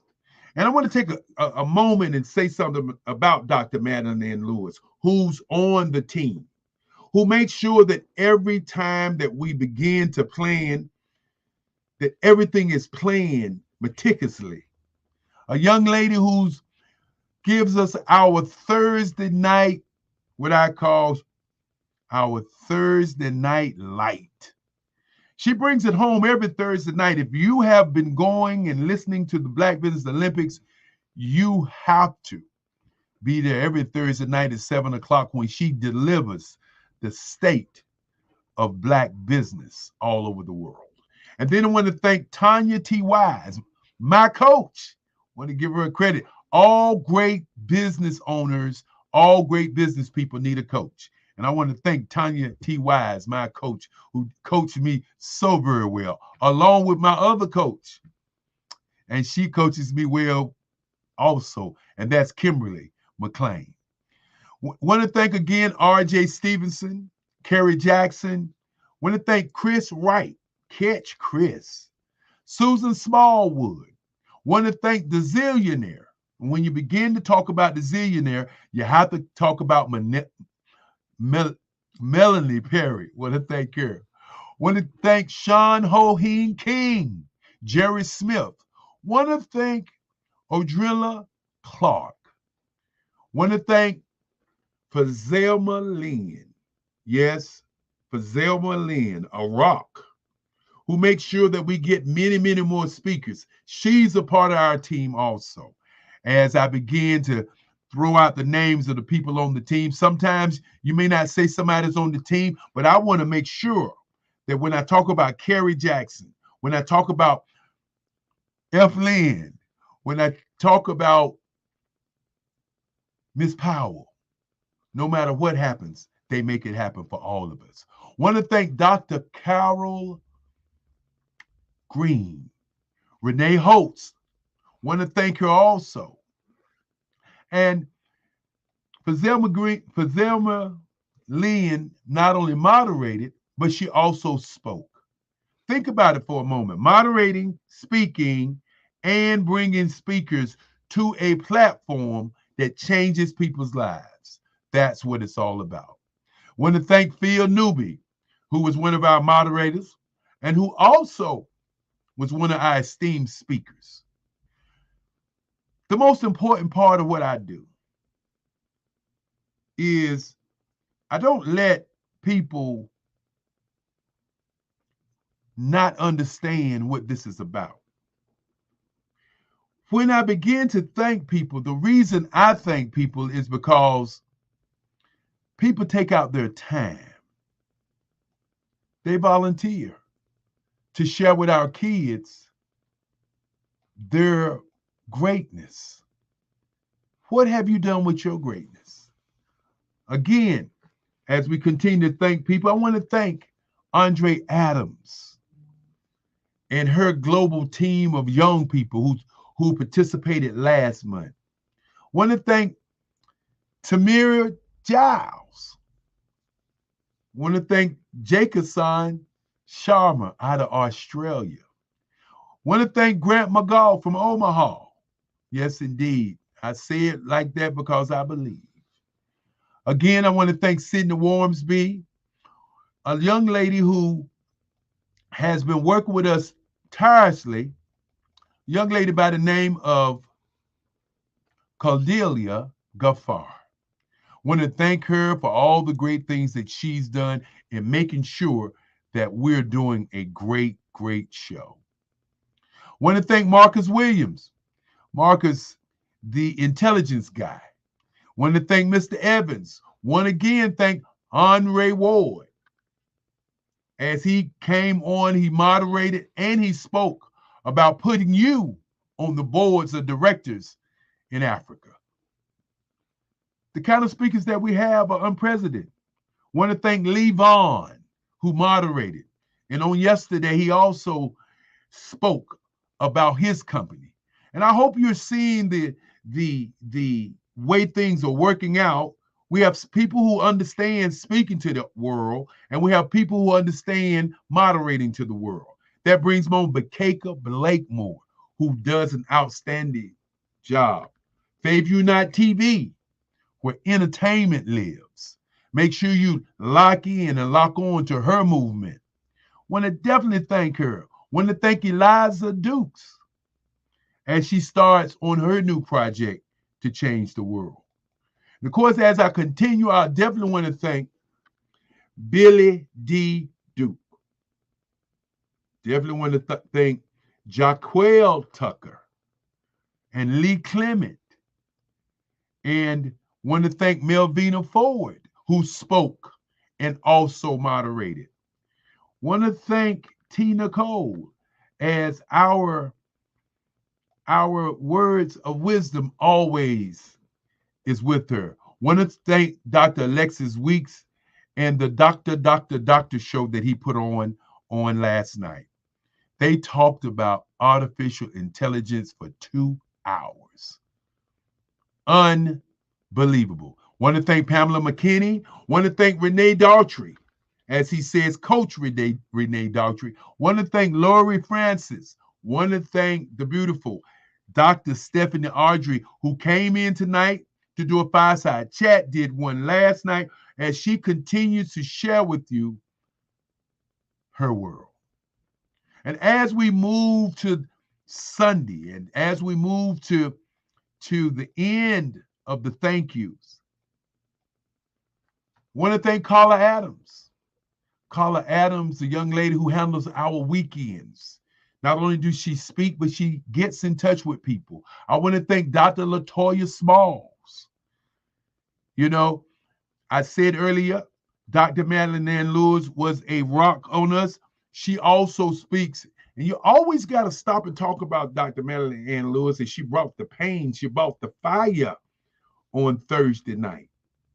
One thing about the Black Business Olympics, you can go back and listen to each one of these speakers because we sent them out to about 22 different free spaces.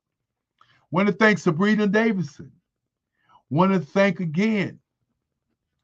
Want to just thank all of the people who were a part of this great week.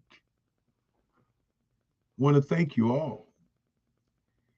And I know many of you are probably going to say you didn't say everybody, and I probably did. But I do want to thank Felicia Ward. I probably didn't say everybody. But what I want to say is thank you to Taria Hodges. I probably didn't say everybody. But I want to say thank you to Virgil Hill. And I want to say thank you to his lovely wife, Michelle Boone Thornton. And that's Virgil Thornton. Forgive me, Virgil. Want to say thank you to both of them. Want to say thank you to a young lady out of Zambia by Faith Wajaru. Yes, I want to say thank you. And Michelle Manda, who talked about jewels in Africa and why Black businesses and Black people should come and join. Jacqueline Diaz. I hope you're getting my point. I hope you're understanding why I do what I do. I want to thank my mama. I want to thank my grandmother. I want to thank my great-grandfather. I want to thank them for allowing me to be in this chair, to be in this seat, to be thinking about how I can change the world with people. Many times people say you can take a horse to water, but you can't make him drink. I say that's a lie. Because if you take salt and put in that horse's mouth, he truly will drink. What salt are you to your community? Are you the horse, the entrepreneur that doing all of the work? Are you the rider of the horse, riding on the backs of somebody doing all the work? Are you the leader that's leading the horse to water? Or are you the product of the service? Are you the water? Or are you the salt? I say this evening, become the salt of your day. Become the salt of your project. Become the salt of your business, and your clients will come to you. My great-grandfather used to say, don't ever put money first. Put the vision first. And when you put the vision first, guess what? You will get there every time. Tonight, I wanted to talk about mindset, mind state, mind shift, mind print, mind distractions, the billionaire, as I said, call it the $1 billion mind. You are a $1 billion mind. You're a $1 billion business. You got to think about yourself as a $1 billion entity. You're the only one that's you of you. What is going to be your time stamp? What is going to be what you're going to leave on the planet for other people to say you were there? Are you going to live in the 4 quadrants forever? Are you going to live in the past, continuing talking about what you should have, could have, would have done to go somewhere? Are you going to live in the past where you continue to go backwards and backwards and backwards and talk about the things that happened to you that kept you from going or kept you from being the great person that you want to be? Or are you going to live in the 2nd quadrant, which is reflection? Spend your life just reflecting on everything, reflecting on what you think the future is going to be, reflecting on the past, reflecting on what the day is going to be, just reflecting on anything and not moving forward? Or are you going to live in anxiety, worried about what the future holds for you, where the future is going to carry you, what's in the future? Are you actually going to get to the future? Or are you going to live in what I call happiness, and that's today? Are you going to live what you do and not do what you want to do? Many people just are doing something to earn money, but is it your life's goal? Is it your life? Are you living what you want to do? That is what the salt is about, living what you like, you love, you want to do. The thing that you want to do every day for nothing. Why aren't you doing that today? If you're a business owner all over the globe, we want to know and hear from you. We want to know, what did you think about this week? And for those of you who this is your first time, don't let it be your last time. I want to say that this has been another historical week. We have again done something that's never been done in time. Never has there been a live network for 7 straight days with over 100 speakers speaking from 8 o'clock in the morning to 8 o'clock at night. Ask yourself, why did they come? Why did they speak? Why did they share their worlds with the world? If there's a billion people in Africa, billion black people in Africa, and there's 2 billion black people on the planet, and the rest of the other billions in the other continents, Europe, North America, South America, Australia, and the like, Japan, Singapore, all over. The average age in American is 27, but the average age in Africa is 14. What does that say about the average place to do business? So if you're doing business with 40 and 50-year-olds right now, guess what? In 10 years, you'll be out of business. So we want each and every one to begin to find somebody young, begin to do business with them, begin to mentor them, begin to show them how they can do something great with their lives. This is why we do the Black Business Olympics on the Black Business Network. The Black Business Network is a 24-hour network sharing businesses about business. And as I said before, our brand is Black Business. So let's talk about the elephant in the room, fear. I want to leave you with the word fear this evening. I want you to ask yourself, what do you fear in business?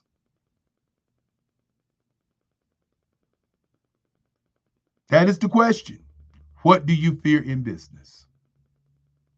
And with that being said, it's been a great week as I bring back the young lady who's been, an inspiration to me, even in my old age. She has truly been very insightful, very brilliant, but more importantly, very, very detailed. Want to bring her back as we get ready to get out of here.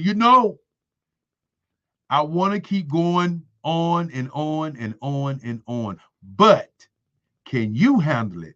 Because I truly can. Welcome back, LaShawn. How you doing? Great, Dr. Kelly. Thank you for having me back. And of course, I know you got a chance to ask one question. You get a chance for one question this evening. What is your question? Okay, so my question is, I think you already touched on this, but can you actually give us a little bit more background on your artistry? So I love your paintings. Like, I actually want one in my home.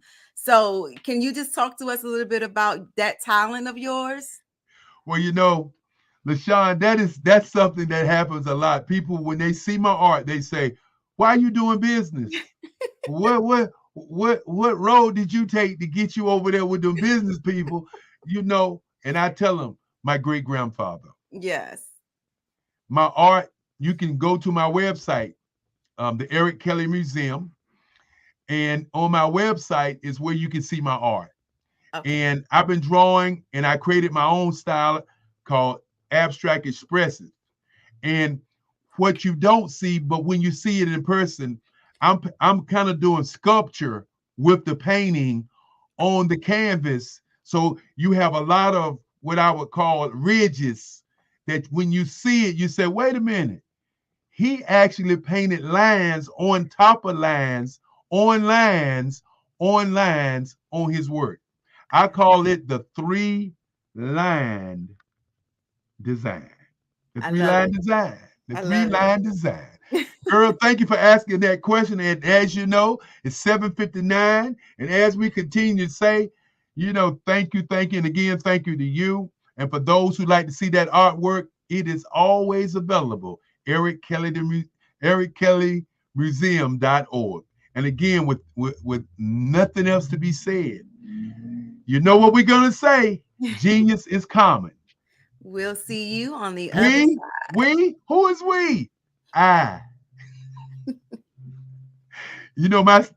My team would tell you, I always say I. And the reason I say I is because I will see you on the other side. And we want to thank, I didn't thank Bruce George, and I want to take a moment to thank Bruce George and the Genius is Common movement that's been with me I mean, for the last 5 years, the Genius is Common movement has been with me.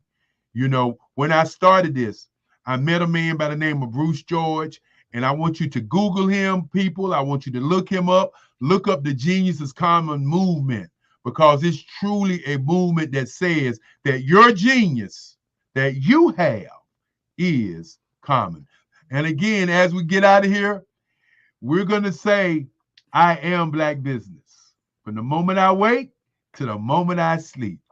Goodbye until the next time. And of course, we will be doing this again at the end of April. So stick and stay tuned until the next time. Bye-bye.